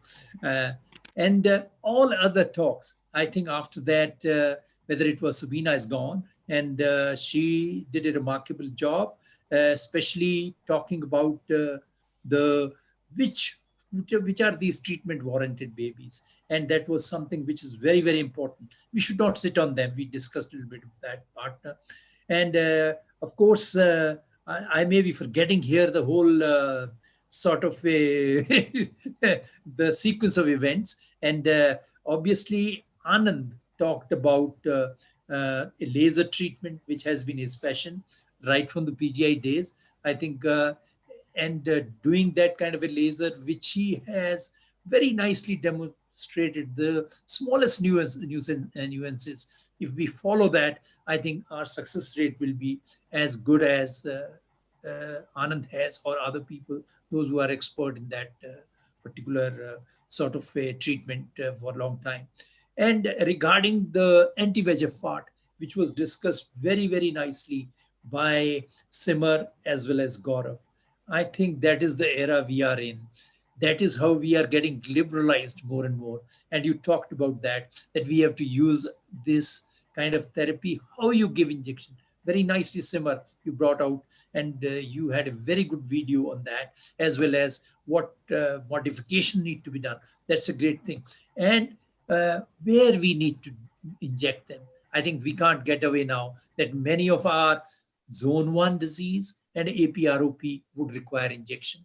And because maybe what we need to do is, we can always keep on waiting till the time we start getting either a recurrence or some kind of this thing for laser. I think that is what we will have to do, rather than fixing a time, because which is very difficult. That is what appears to me likely. And with, of course, rainbow trial, which already highlighted by Dr. Vipin Beg, I think since there is approval, more people are going to use anti-VEGFs. But you see, don't forget, we have to emphasize again, follow these cases. I think it has been mentioned, follow very closely, two weeks, but you can't go beyond 3 in any case. So if you don't follow them, then don't inject. Then you are in trouble. As well as the late retina, which is not getting vascularized, so you will require a general anesthesia for such a child, and maybe some of them may need later also laser. But maybe we can follow and gather more experience, since the drug is approved, that how many can do very well without supplementing laser. That is what my interest would be. And of course, subsequently, we did discuss and talk a little bit about, I talked about the surgical part. And my request is that more people get into surgery. I think lens sparing vitrectomy is very exciting. Once you start doing it, you'll enjoy it so much, and because it is gratifying also. And of course, I congratulate everybody. And in fact, I'm very fascinated at this time. If you look at the surgery for ROP, most of the work is being done from our country, and most of the work being published in that direction is from our country, which is a great thing. Otherwise, you see, when this particular surgery was started by Lingam Gopal way back in 90s, he was the lonely person, and he would get frustrated because most of these cases would fail. But still, he kept on doing it, and many people, those who are doing surgery, learned from him, and subsequently other people also picked up. And so we need more people need to be doing surgery, but stage 4A, 5, and 4B, they have a very good results with lens sparing vitrectomy.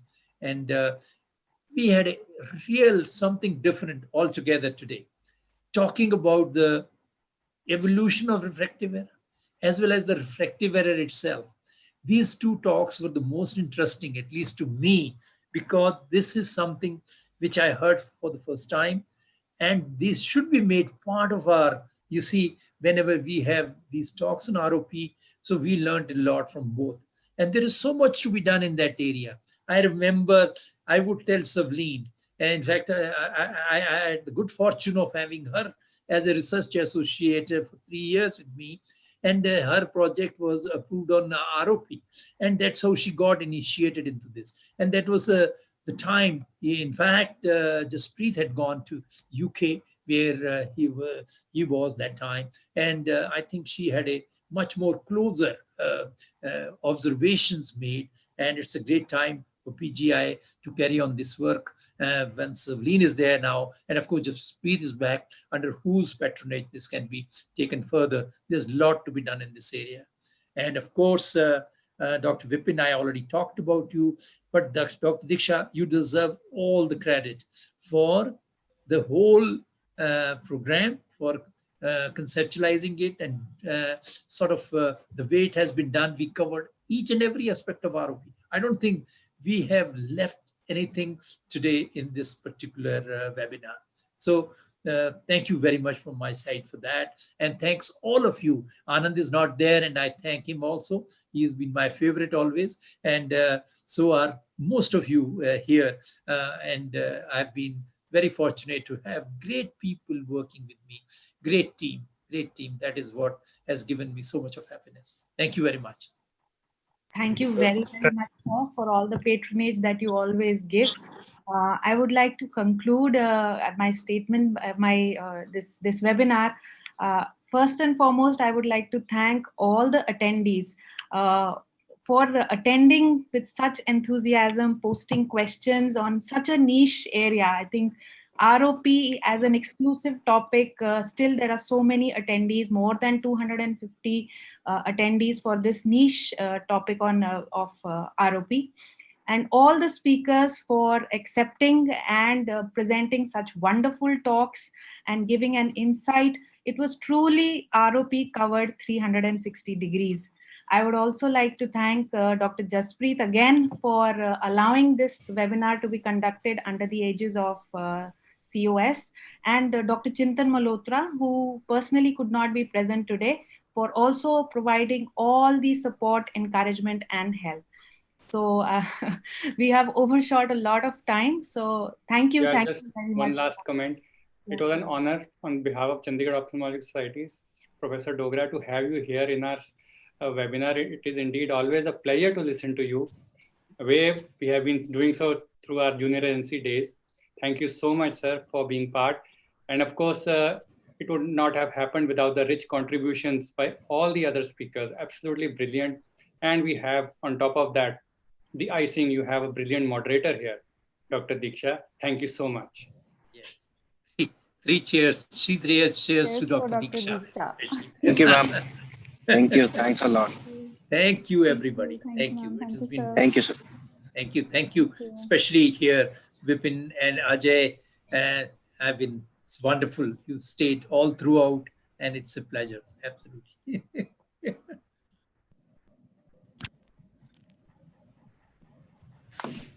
So, bye. Bye-bye. Bye.